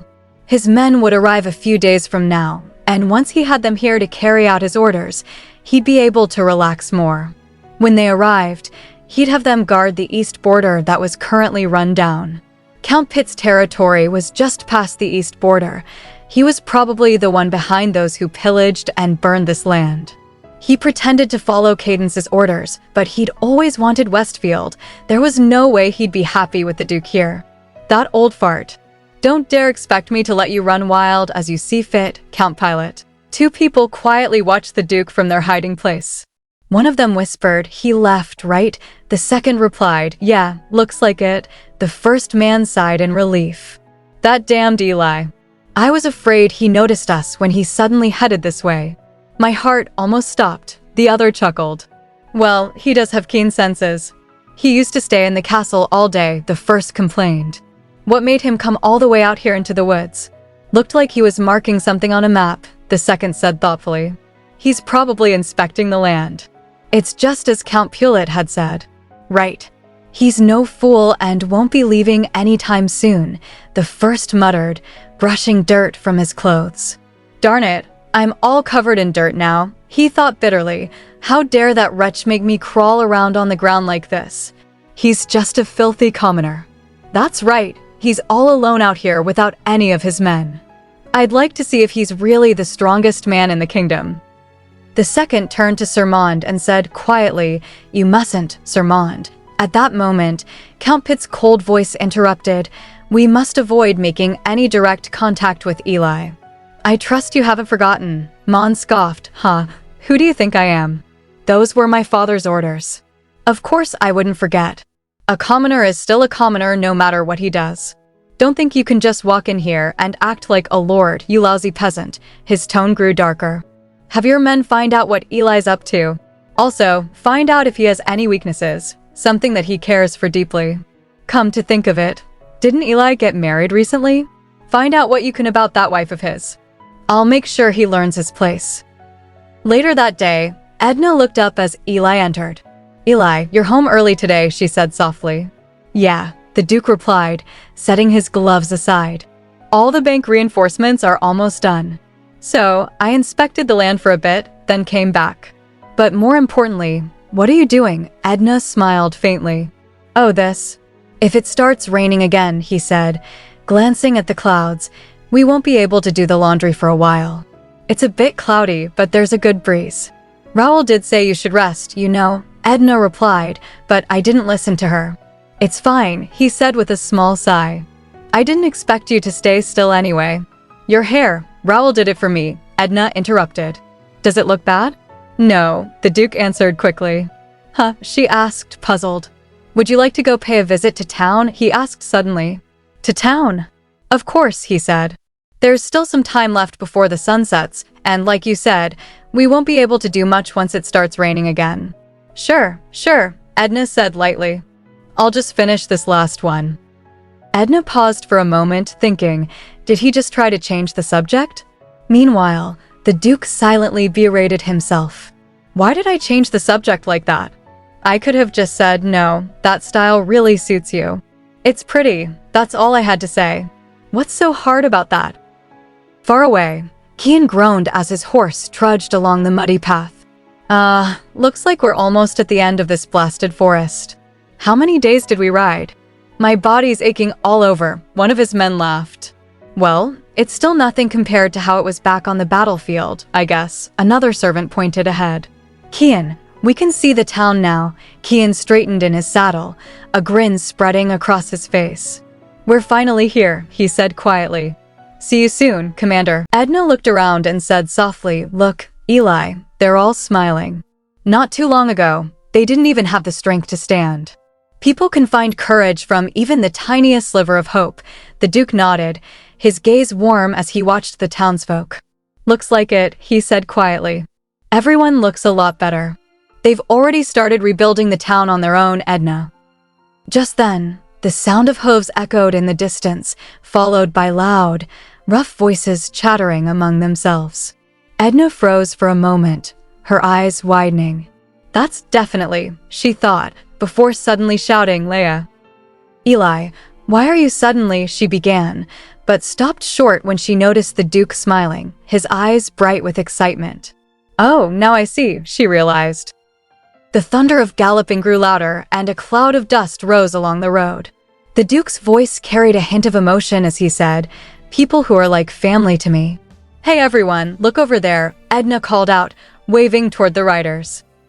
One of the soldiers spotted the Duke and shouted, "It's him. It's the commander."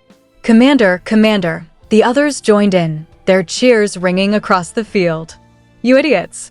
Quit calling him that. He's our lord now," someone scolded, but another soldier immediately yelled again, "Commander." Their laughter and cheers filled the air. "Welcome, everyone." The Duke greeted them with a proud smile. "You made it sooner than I expected," a soldier laughed, swinging down from his horse. "I thought it would take at least 2 or 3 more days. Well, we were so curious about our new home. My butt's about to crumble away after riding for so long." By the way, he stopped mid-sentence, his eyes landing on Edna. "Might that beautiful lady there be?" "Oh, allow me to introduce her to you," the Duke said. "This is my wife, Edna." Edna stepped forward with a gentle smile. "Pleasure to meet all of you. My name is Edna. Welcome to Westwald." A villager nearby spoke up warmly, "You must be exhausted after such a long journey. Wow, your residences are ready in the castle, so please rest inside." A short distance away, Kian leaned toward Mactiffin and whispered, "Mactiffin, did you see that?" Mactiffin's eyes narrowed, his expression tense. "Yes," he murmured, "as clear as day with my own eyes." "Edna," she says, "how can this be? Her name, her gender, they're all different. But that face is without a doubt." People gathered around the Duke, one of them saying respectfully, "This is where you'll be staying for the winter, my lord, and the servants here will show you to your rooms.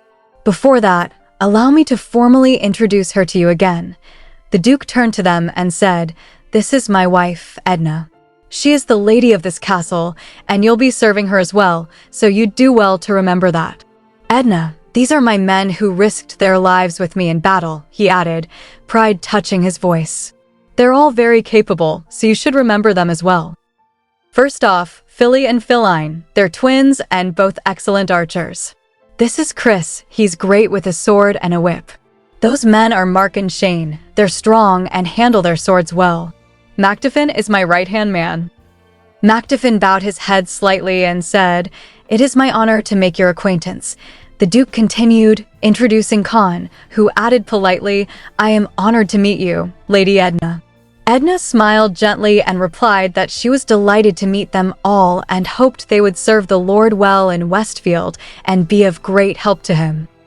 The Duke nodded and said that if they were done, they should get going now since they must be tired. "Very well," Edna agreed softly. Before dismissing them, the Duke's expression hardened.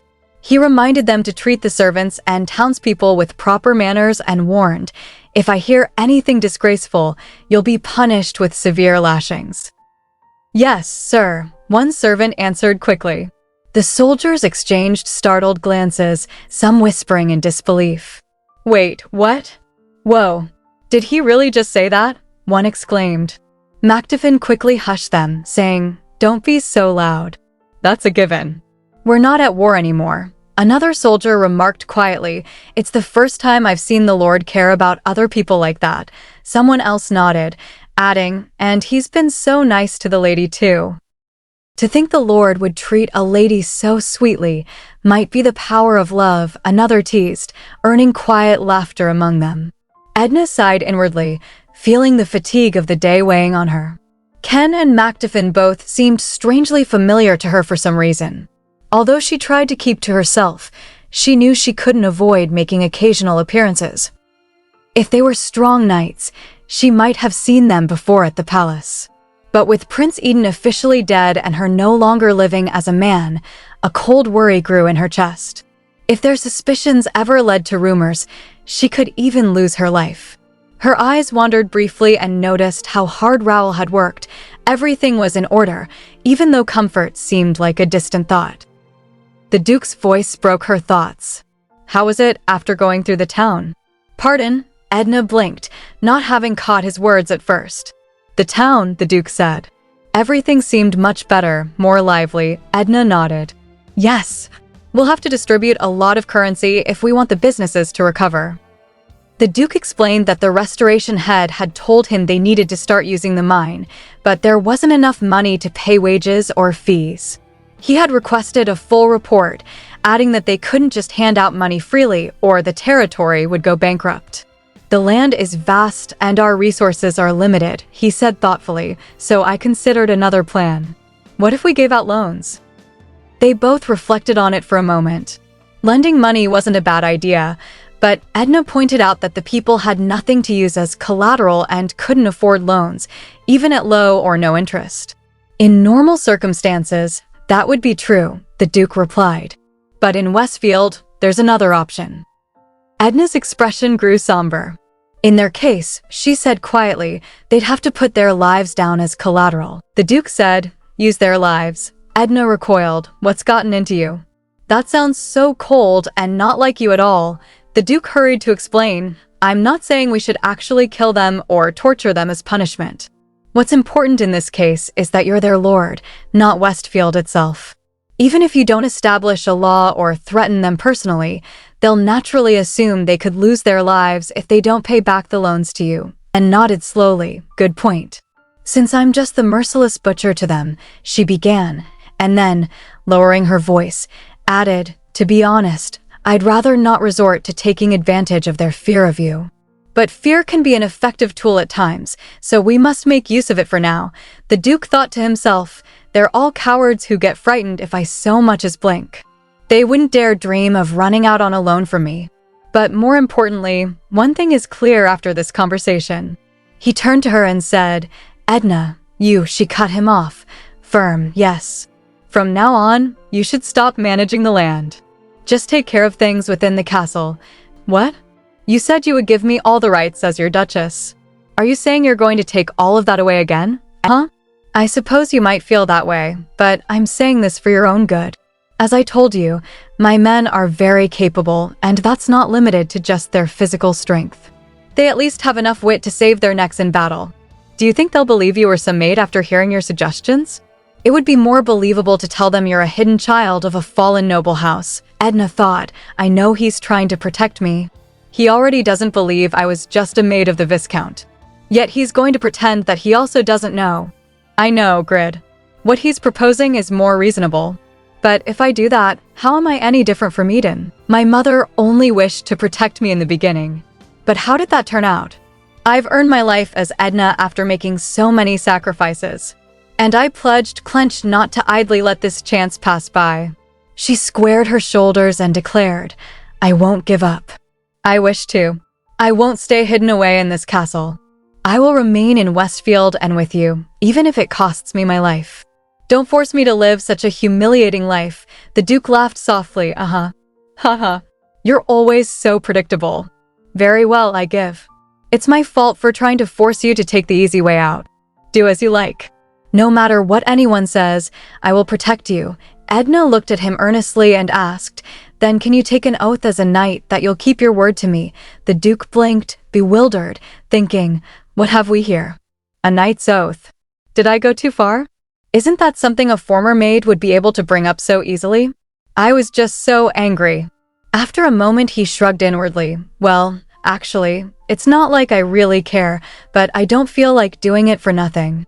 Then aloud he said, You will in return. You must agree to a request of mine. How about it? Oh, okay, she answered. Raoul asked hesitantly, My lady, will this really be all right? Edna smiled faintly and replied, Yes, it's fine. Don't worry, Raoul. It should be fine. The Duke, observing their exchange, spoke with a hint of curiosity. Is it that surprising? Edna reached for her hair, murmuring softly, And then my hair. The Duke's gaze followed her motion. That hair. You dyed it on purpose, right? Huh? Why, yes, she admitted. Because my real hair stood out too much. I don't like it. The Duke's voice turned firm. Cut off all of the hair you dyed. Edna's eyes widened. But my hair is already quite short for a lady's. If I cut all of this. Inside, her thoughts raced. This is bad. If I cut off all the dyed ends, my hair will be the same length as when I was Eden. I was too careless. I should have listened to what he wanted in exchange first. But he already gave me his word as a knight. The Duke's tone softened slightly, though his command remained. What are you so afraid of? Whatever your past, you are a duchess now. He took a step closer, the sound of his boots sliding faintly across the floor. Didn't you once say that yourself? Don't hide anymore. There's no need for that. I vow to you. Edna lowered her gaze, her heart tightening. Yes, I believe you, but it's not death I fear anymore. If my identity were to be revealed, and if you were to get hurt because of that, just thinking about it pains me. So, is this pain from guilt or? The next morning, the Duke addressed everyone with calm authority. Did you all get a good night's sleep? I gathered you all here this morning to make one thing clear. I trust you were somewhat confused yesterday since I introduced my wife to you as Edna and not Anna. She's an illegitimate child of Viscount William. That's correct. She isn't Anna. Macduffin slammed his fist against the table, shouting angrily. And you just accepted that after such an insulting game of trickery? That vile Viscount. Not only did he insult you, but he insulted the king as well. But then why on earth? The Duke interrupted calmly. Why, you ask? Because I love Edna. I'm sure it will be hard for you to understand now, but she's a wise and gentle woman, far more than any other woman in this world. I guarantee you all will grow to love her once you come to know her better. One of the men raised his hand timidly. Excuse me. Sorry for interrupting, sire, but about Lady Edna being a bastard. Actually, Philly and I sort of already knew about that. The Duke turned sharply. What? The man continued nervously. Those who traveled with us in the carriages probably don't know, but Philly and I often went into towns for supplies.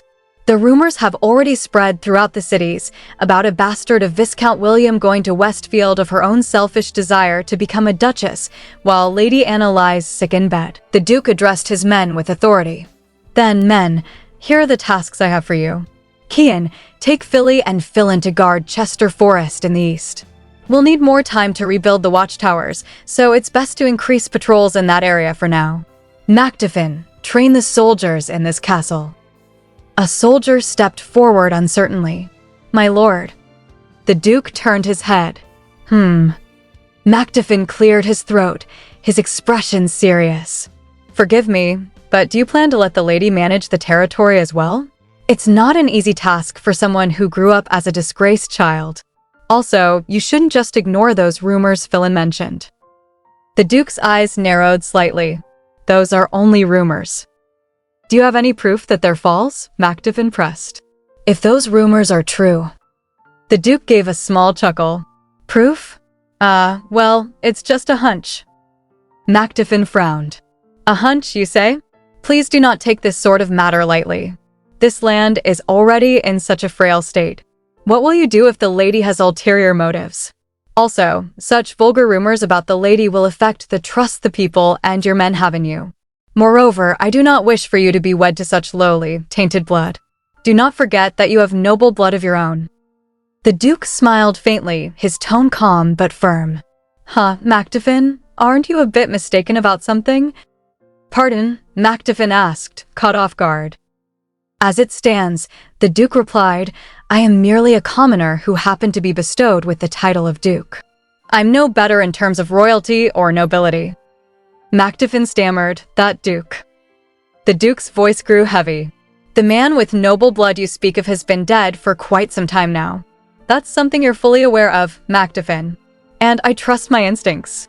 Edna is not someone who would plot to betray me. However, you're probably not alone in your suspicions. Send men into the city.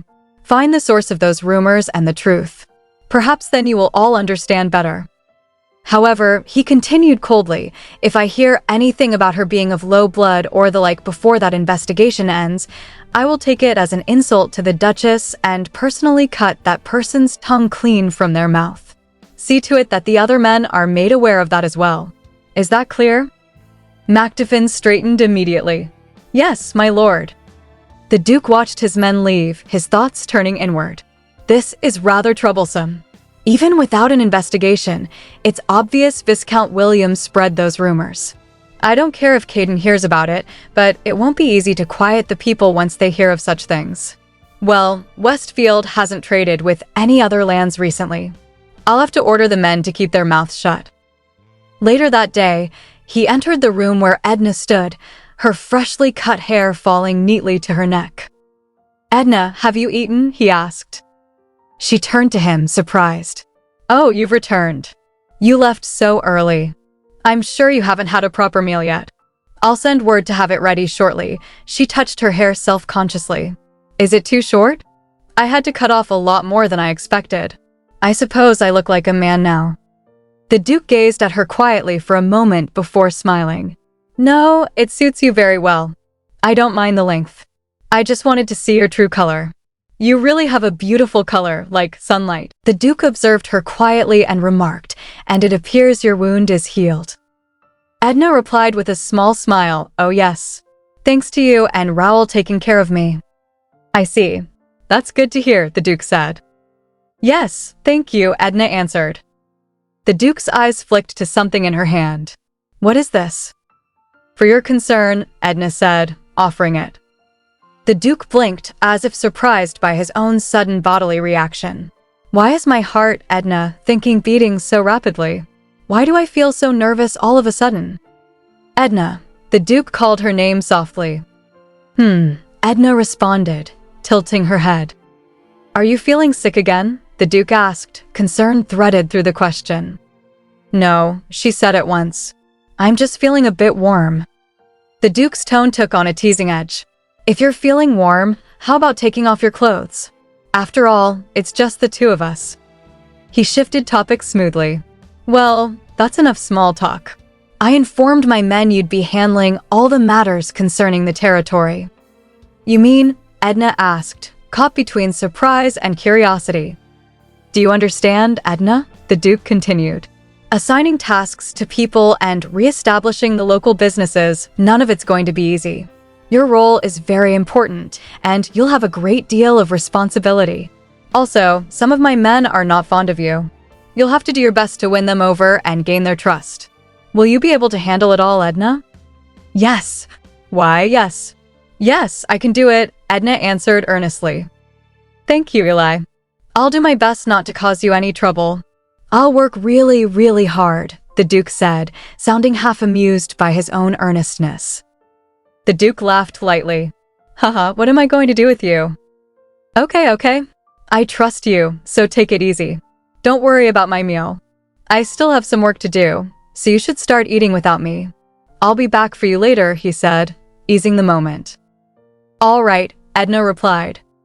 Alone for a moment, her thoughts tumbled over themselves. What is this? I can't keep still.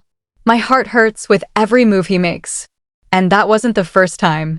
There was that time. And that time too. Even again this morning.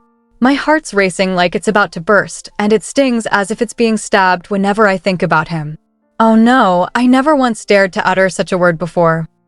Then, as if surprised by the admission, Edna whispered to herself, "Love." Her inner voice finished the confession with breathless certainty. Why did I only realize it now? I've fallen madly in love with Eli. Macduffin cut through the murmurs of the room, turning to Kian with a pointed question. "Hey, Kian, what do you think about all this?" Kian considered for a moment. "You mean about Lady Edna?"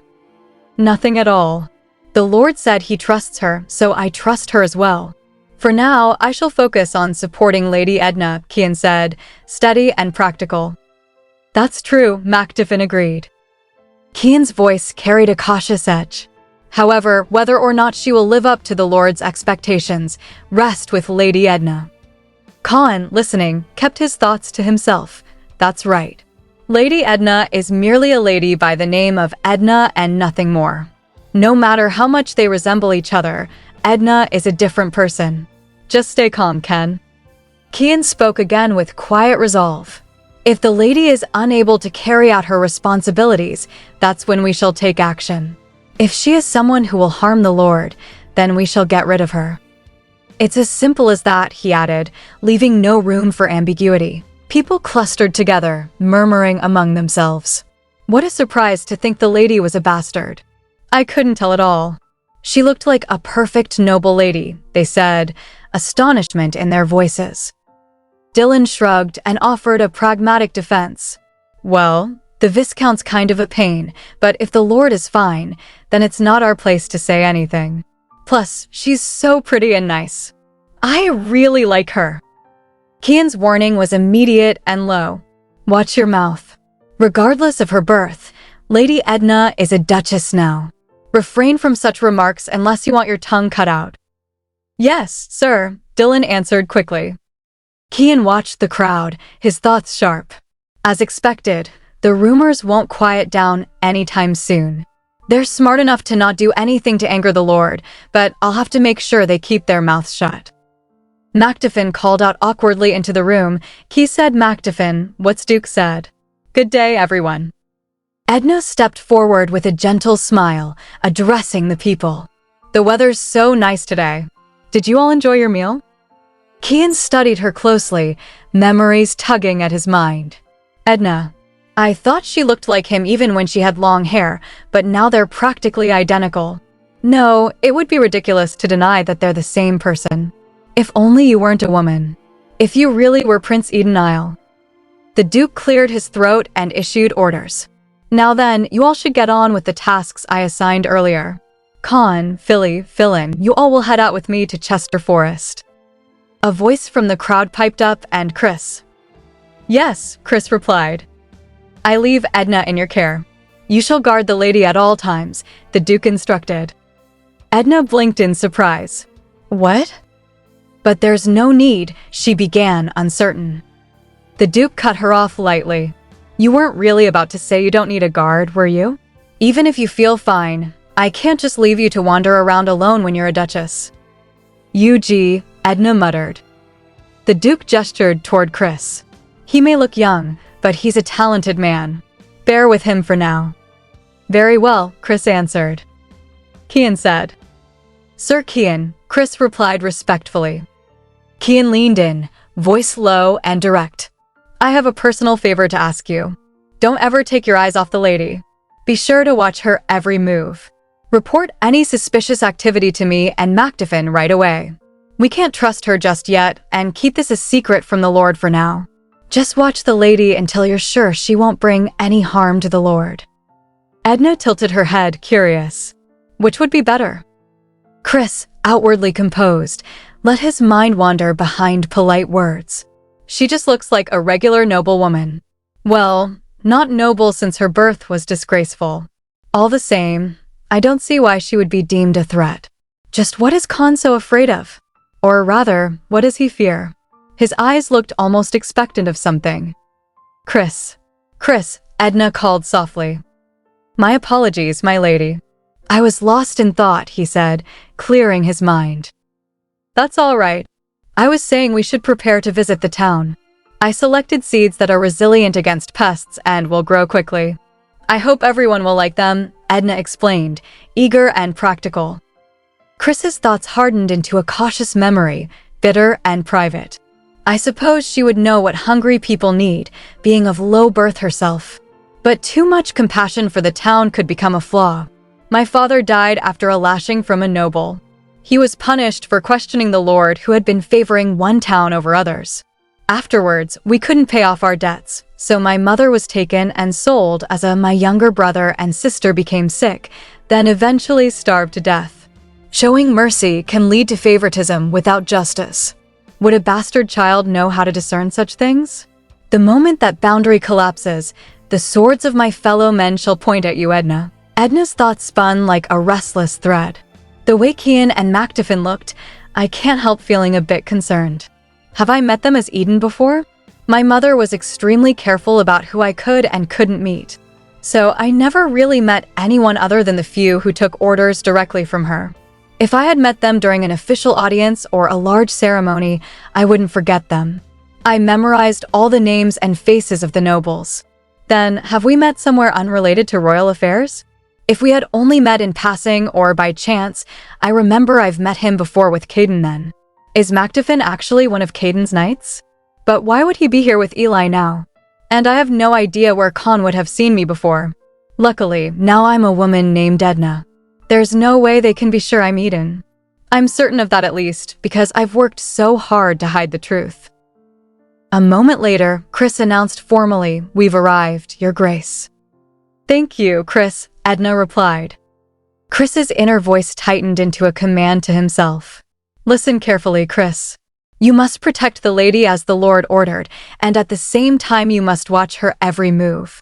That means from now on I have to watch and see whether Lady Edna is capable of handling things like this." Edna stepped forward to address the gathered crowd. Now everyone, a representative from each household, has gathered here. "Very well. The reason I called you all here today is because I will now distribute these seeds to all of you," she announced, holding up the small sacks. The townspeople stirred, hope rising in murmurs. "See, seeds? Does that mean we can finally grow our own crops?" "Oh, finally. Stand back." Suddenly, Edna's voice snapped with authority as she caught Chris reaching for his whip. "A whip? How dare you, Chris? Did I order you to wield that whip? Open your eyes and see. This is not a battlefield of war. These people are not your enemies. They are the ones you must protect. Put away that whip. If you dare swing it again without my permission, I will not forgive you." Chris's private thoughts betrayed his surprise and unease. What's with this woman? How can she overpower me with nothing but her words? Edna wiped the dirt from her hands and smiled softly. "They're all done." A little girl approached her shyly and said, "Thank you, Your Grace. She's so kind. I've never seen a noble as nice as her in my entire life." Another person muttered, "Compared to her, that man called Chris, he just lashed out that whip of his like some barbarian. Does he think we're still at war? What a foolish man." Edna's expression turned calm but firm. "Just now, Chris did indeed brandish his whip in haste, but it was because all of you failed to follow our orders. If everyone had stood back and waited for their turn to receive the seeds, he would not have wielded his whip. Let that serve as a warning. If you truly feel thankful to the Lord for sharing these supplies, do not ever rush in like that again. Does everyone understand?" Chris stood still, stunned by her words. She defended us, he thought. At first, she defended the townspeople, and now she's defending me, who used the whip. In the end, she didn't take any particular side. She created an atmosphere of understanding and made everyone recognize their mistakes. What a chilling yet excellent judgment. If my family could have faced such a noble, perhaps my father wouldn't have died that way. Edna turned back to the crowd. "I trust you all know these seeds better than I do. They're perfect for the soil in this land, and the crops will surely flourish in our fields. The troublesome season shall pass, and the weather will soon be perfect to tend to crops. Get to work on tilling this soil. The Lord shall distribute the seeds to all of you. However, they will be given to those who prepare the fields first. Let me be clear, these seeds are not free. But you have my word that you will not be enslaved or heavily taxed for them either. Your fee will be determined next year after the harvest season. Therefore, do not worry about any taxes until next year." One villager raised a hand timidly. But Your Grace, we were always paid before whenever we tended to the fields." Edna answered gently, "You won't need to worry about that from now on." Another villager added, "Pardon, didn't you all see the caravan yesterday? The Lord's men have arrived in Westfield." Edna nodded. "The Lord will do his best to protect our land. His men were the best and strongest on the battlefield during the Long War. Chris over there served alongside the Lord in the war as well. So everyone, please work in the fields with peace of mind. Let's all work hard to make Westfield flourish again." Then Edna laughed suddenly. "Haha." Chris couldn't help but chuckle under his breath. "Haha." Edna teased, "Goodness, I truly misjudged you. Chris, to think you'd swing that whip so viciously with such an innocent look on your face." Chris replied modestly, "I've served the Lord for years now. It's nothing new." Edna smirked. "Oh my, can I tell him you said that?" "Ugh, I'd prefer you didn't," Chris muttered. Her voice softened. "Chris, don't swing your whip so hastily from now on.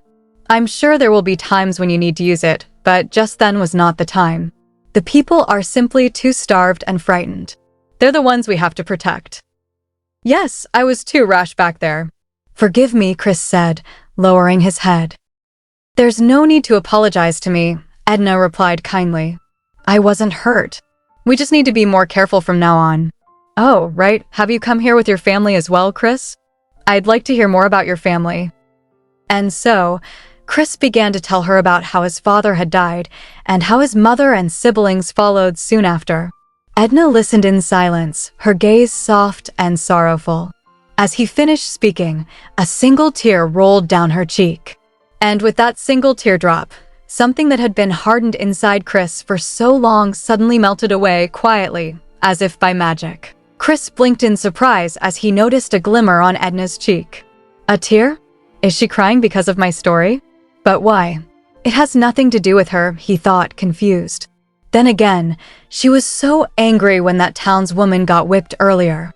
Even if she was just a maid, nobles would normally think that sort of thing has nothing to do with them. That's how other nobles would think. Edna composed herself and looked at him gently. "So then, Chris, did you only bring your younger brother with you here?" "Pardon?" "Yes, that's correct." "Why do you ask?" Chris replied cautiously. "I'm just curious about you, that's all," Edna said with a small smile. "Plus, the Lord really cares about all of you. That's why he asked everyone to bring their families here to Westfield. And I am his wife. I will follow his will and help him as much as I can. So right now, I want to help all of you settle down here, because that is what the Lord wishes for now. And of course, it's my wish as well. So please, there's no need to be so cautious." Chris looked at her, quietly taking in her words. It's true, he thought. She truly wishes to help Westfield, the Lord, and the townspeople. Every word that comes from her mouth includes the Lord's wishes and directs her deeds to him. She is truly. Then he said aloud, "Well, the Lord I know doesn't care about other people that much." And again, in thought, a peculiar noble. Edna tilted her head slightly. "May I tell the Lord what you just said?" "No, you may not," Chris answered quickly, his face flushing. "Sir Phaeton and Kian told me to watch the lady closely," he reminded himself. Trying to change the subject, he added, "My brother Chase worked as an apprentice blacksmith before coming here." "A blacksmith?" Edna's eyes brightened. "That's incredible." Chris nodded, silently thinking, "I may not have as much experience as the Duke, but I've honed my senses long enough in battle." Edna murmured thoughtfully, "A blacksmith," then to herself, "I can't be certain about other things, but this person is definitely not a threat to us." After a moment, Edna called softly, "Chris, Chris." "Yes," he replied. "How about I help Chase join a guild?" "What?" "But guilds are." "I know," Edna interrupted. "They tend to be opposed to foreigners, and it's hard to join without proper connections." We'd be ever so grateful," Chris said, bewildered, "but why would you go out of your way like that for us?" "I'm not sure if you noticed," Edna explained, "but Westfield needs to rebuild its towns first. That means we will need a lot of skilled artisans to work. Also, a closed group like a guild is the perfect place for corruption to manifest. I think it would be perfect for Chase to join a guild like that." "Why, yes," Chris murmured, taken aback. "She isn't a threat," he thought again, I think. Meanwhile, far away in the royal palace, the king stood by the window, gazing out at the clearing skies. Is the rainy season almost over? It will be time for the harvest soon. A servant bowed deeply. "You summoned me, Your Majesty." "How are the preparations for the harvest coming along?" the king asked, then glanced aside. "Oh, you're here too?" The servant straightened and replied, "Very well, Your Majesty." "Excellent," said the king. "Send a message to all the lords. I am inviting everyone to the first festival since my coronation." Kian stared at the ruined street and said quietly, "This is devastating. Not a single person here is standing unscathed." The Duke nodded, somber. "Yes, this town is the closest to the border. It was most likely pillaged more often than the other towns." Dylan swallowed and added, "Even so, this is worse than I expected. I heard that supplies were distributed even before we arrived, but some of these bodies look as though they fell only yesterday." Kian offered a grim explanation. They probably couldn't receive any of the supplies. Phil's voice rose in alarm. "What? This town is the furthest from the castle. Don't you know what that means? Kian replied, this town is a place for slaves. They probably couldn't get any of the supplies like the other commoners. There's nothing we can do here. The Duke's thoughts drifted inward, a private ruefulness coloring his words. Asterisk. Nothing we can do here. I wonder what Edna would say if she heard that. I'm positive she'd say that's just like her. She's swelling with a sense of justice, just like I used to be. If I had continued without abandoning my title, perhaps I would have become someone like her. Asterisk. Khan stepped forward, voice strained with worry. My lord, pardon me for asking, but will it really be all right leaving this to the lady? The Duke arched an eyebrow. What do you mean? Khan gestured toward the devastation. The damage here is far worse than we expected. This isn't something a former maid can handle. The Duke's confidence was steady. No, Edna will be fine, and in his mind he added, because she's following the path I once abandoned. Then, with a flash of sternness, he warned Khan, and Ken, I know you're just concerned, but if you mention that again, I'll punish you for treason. Kian bowed, chastened. Yes, sir. Please forgive me, my lord. The Duke turned to the others. Very well. We just need to do our part and leave Edna to handle the rebuilding. His voice dropped into something darker and almost playful as he barked orders. Count Pitt, I'll chew you up right down to the bone. Ken MacDiffin, prepare to hunt. Let's teach these rats a little lesson. Later, moving through the worksite, Edna greeted one of the men overseeing repairs. Kirk, how are you? Have you been well? Yes, Your Grace, Kirk replied respectfully. Edna smiled, earnest. I heard you were of great help while repairing the banks. Things would have gotten out of hand if you hadn't reported to us so soon. I would like to thank you in the Lord's place. I am honored, Your Grace, Kirk answered. Edna leveled her gaze and asked, Raise your head, Kirk. Did you bring the plans as I requested? Oh yes, here they are. The blue lines indicate the waterways, Kirk said, offering the rolled papers. Edna waved a hand, cutting him off kindly. Oh, no need to explain. I can read the plans. Kirk nodded, impressed and a little bewildered. Asterisk. Does she really know how to read those blueprints? Even if she's a noble, I've never known any woman with architectural knowledge. Edna's tone shifted to business. Kirk, how much more time will you need to complete the estimations? Pardon? Kirk asked, blinking. Please estimate the total amount of materials necessary for rebuilding. It will be vital in deciding on the price of wood and stone. Also, I've reviewed the plans. She tapped the paper, adding with practical sharpness, they're nice and simple, but there is a lack of consideration for hygiene. Of course, housing is important, but public spaces, water, and sewage facilities are much more crucial. Please prepare from the ground up carefully, so we don't have to redig later. Very well. Of course, Your Grace, Kirk agreed, swallowing his surprise. His private thought answered the question he barely dared voice aloud. Asterisk, it's true. She really could read those plans rather sharply. She's even taking hygiene into consideration. No other lords have ever concerned themselves with that. It shall return. With the help of these people, the bountiful Westfield of the past will surely return. Edna looked around and said softly, Where shall we head to now? I'm done for today. It's well past noon, so we should head back. Chris bowed slightly and replied, Very well, my lady. As they walked down the dirt path, Edna's thoughts began to drift. When I was younger, she thought, I went to a large cathedral with my mother, and I saw a stained glass window there. The bright and colorful light surrounded me. It was almost like I could catch the light with my bare hands. I felt free for the first time in my life. It felt like I had become a different person standing there, surrounded by that colorful light. It was incredible. A faint smile appeared on her lips as she imagined the vision again.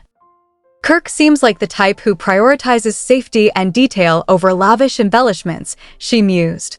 I'm positive the facilities he designs will be strong and sturdy.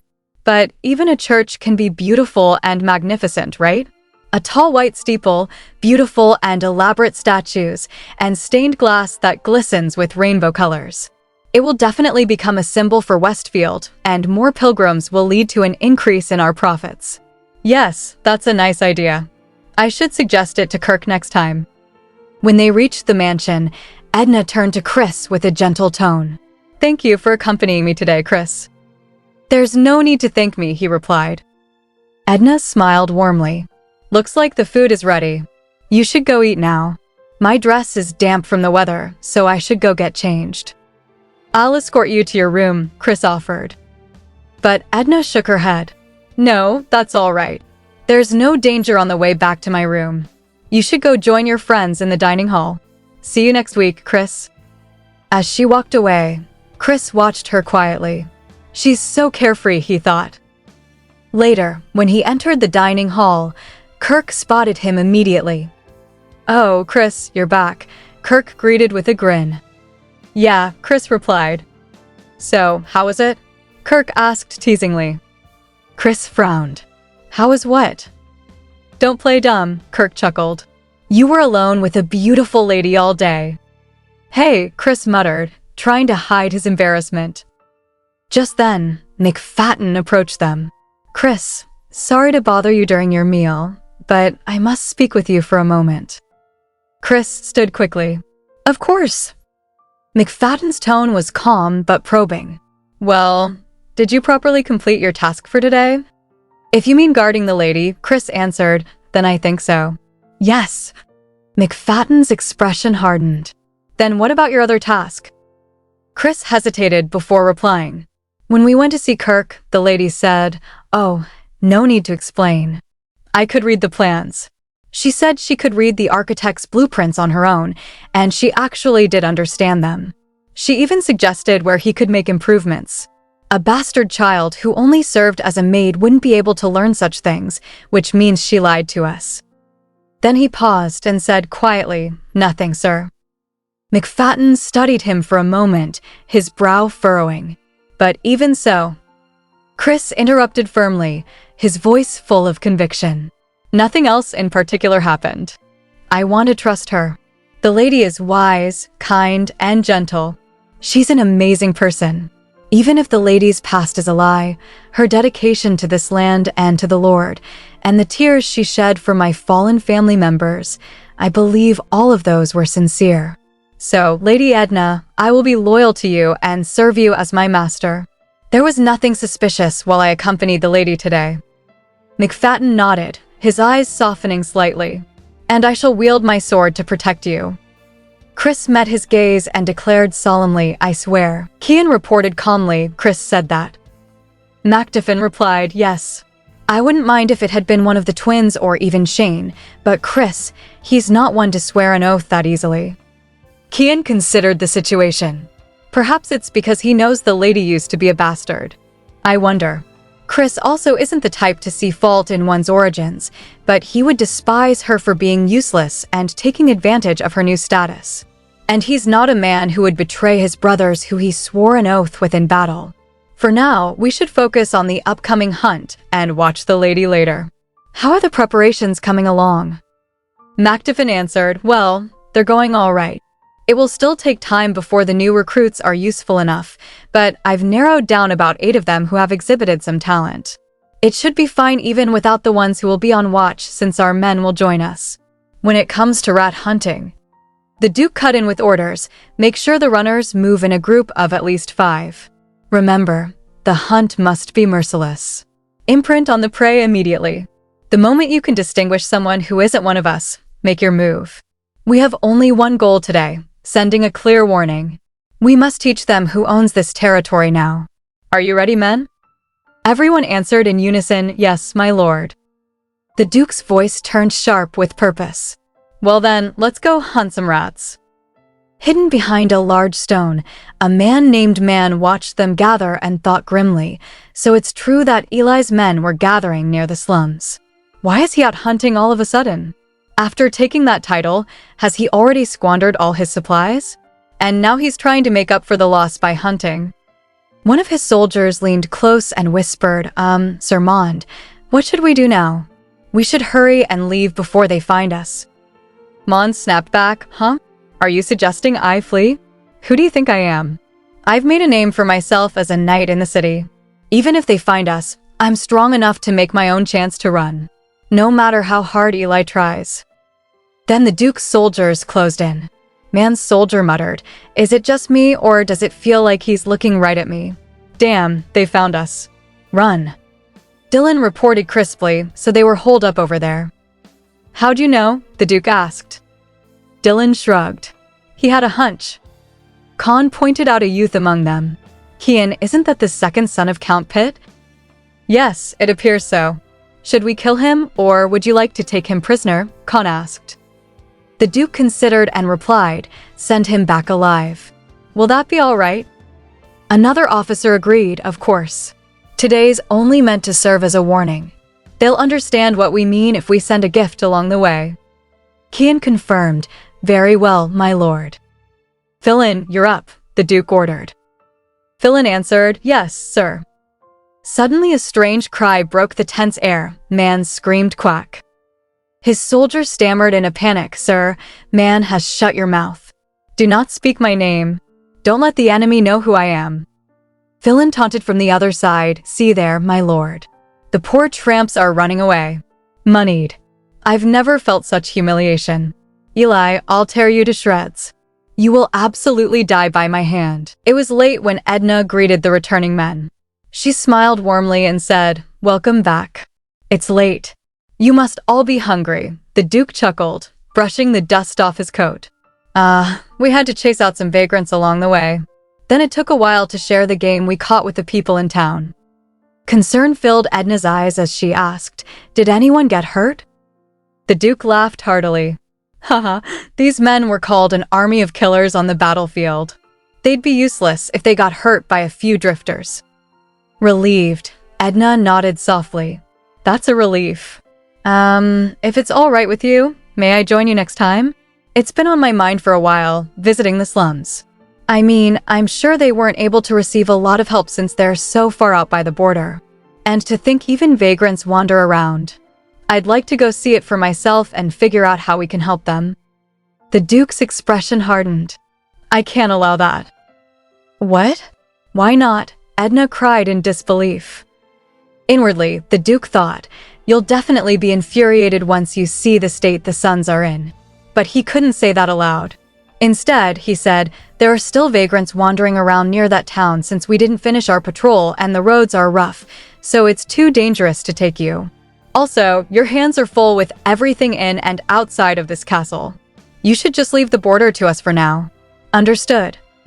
Edna sighed and answered quietly, "Oh, very well. I'll do as you say." Among the soldiers, quiet thoughts echoed, "Thank goodness. If the lady were to join us, the Lord would never give us a moment's peace." The Duke straightened and said, "Now then, we should return to our rooms." Eli," Edna stammered, her voice uncertain. The Duke turned to her, replying calmly. Later that night, Edna's concern had not faded. She looked at the Duke and asked, "Do you think those vagrants who attacked the town were just mere drifters? It's odd that they'd still be wandering near a slum with nothing left in it to steal. They might harm a few people, but their first goal would be to pillage." The Duke frowned. "Honestly, I can't let my guard down even for a moment," he thought. Then he spoke, "It's just as you said. They probably weren't ordinary vagrants. They're most likely men who Count Pollitt hired along with some of his own men." Edna's breath caught. "The Count wants to invade this land."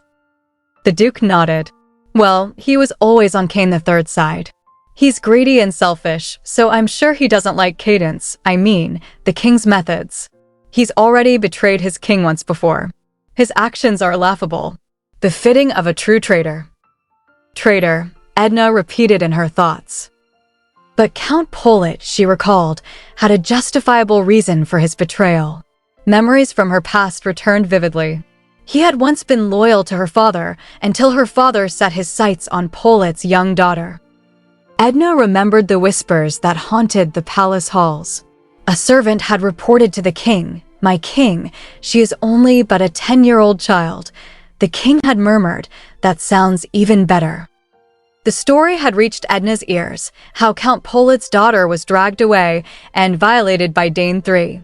Afterward, The girl had fallen into madness and, one tragic night, thrown herself out of a window. That must have been the moment Pollitt decided to take his revenge. Dane III was the one who betrayed a man who had loyally served him all his life. Count Pollitt's actions had been inevitable, at least in relation to Dane III. He was no traitor.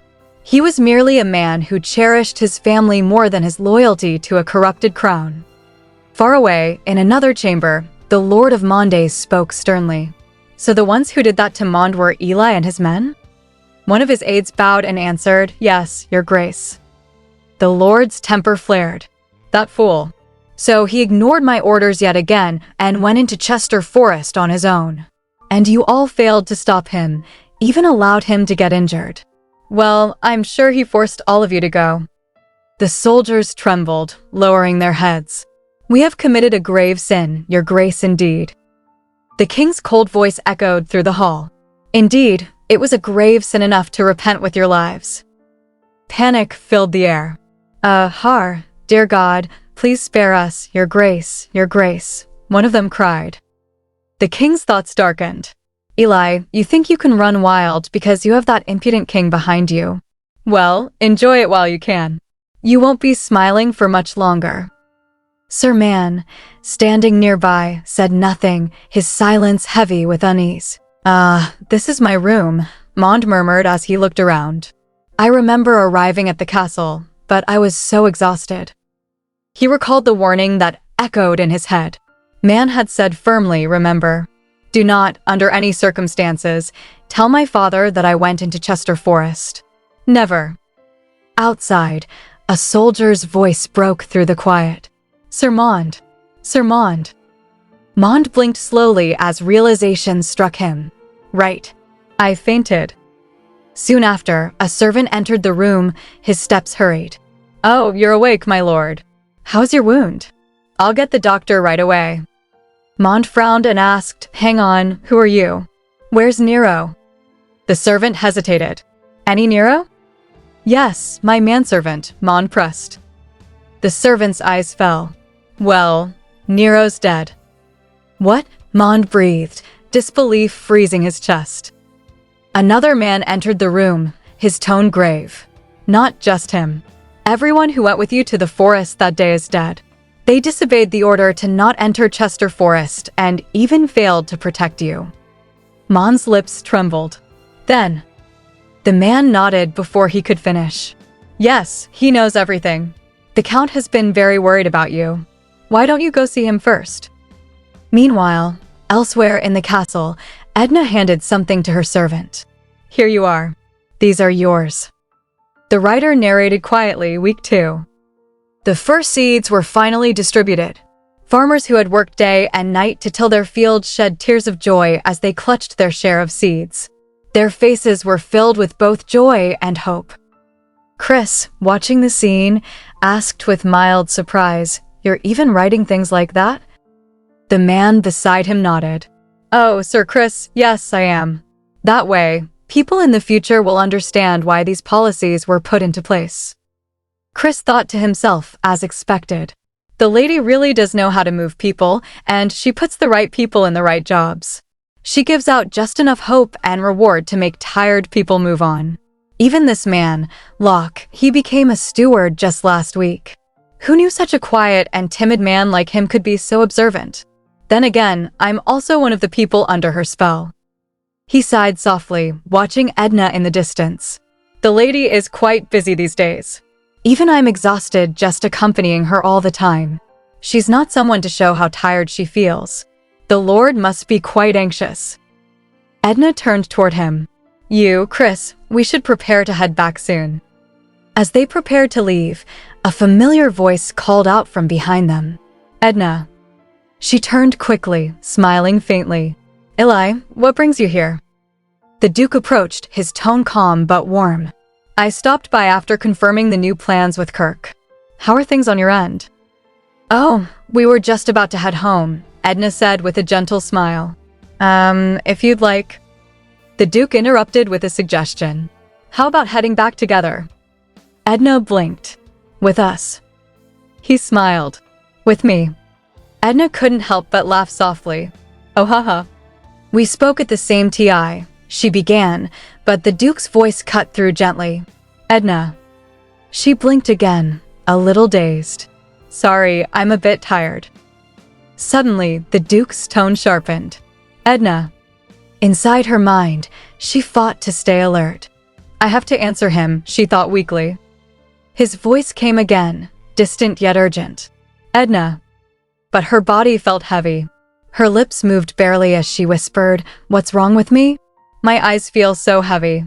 It's hard to stay awake." Behind every video are sleepless nights and countless hopes.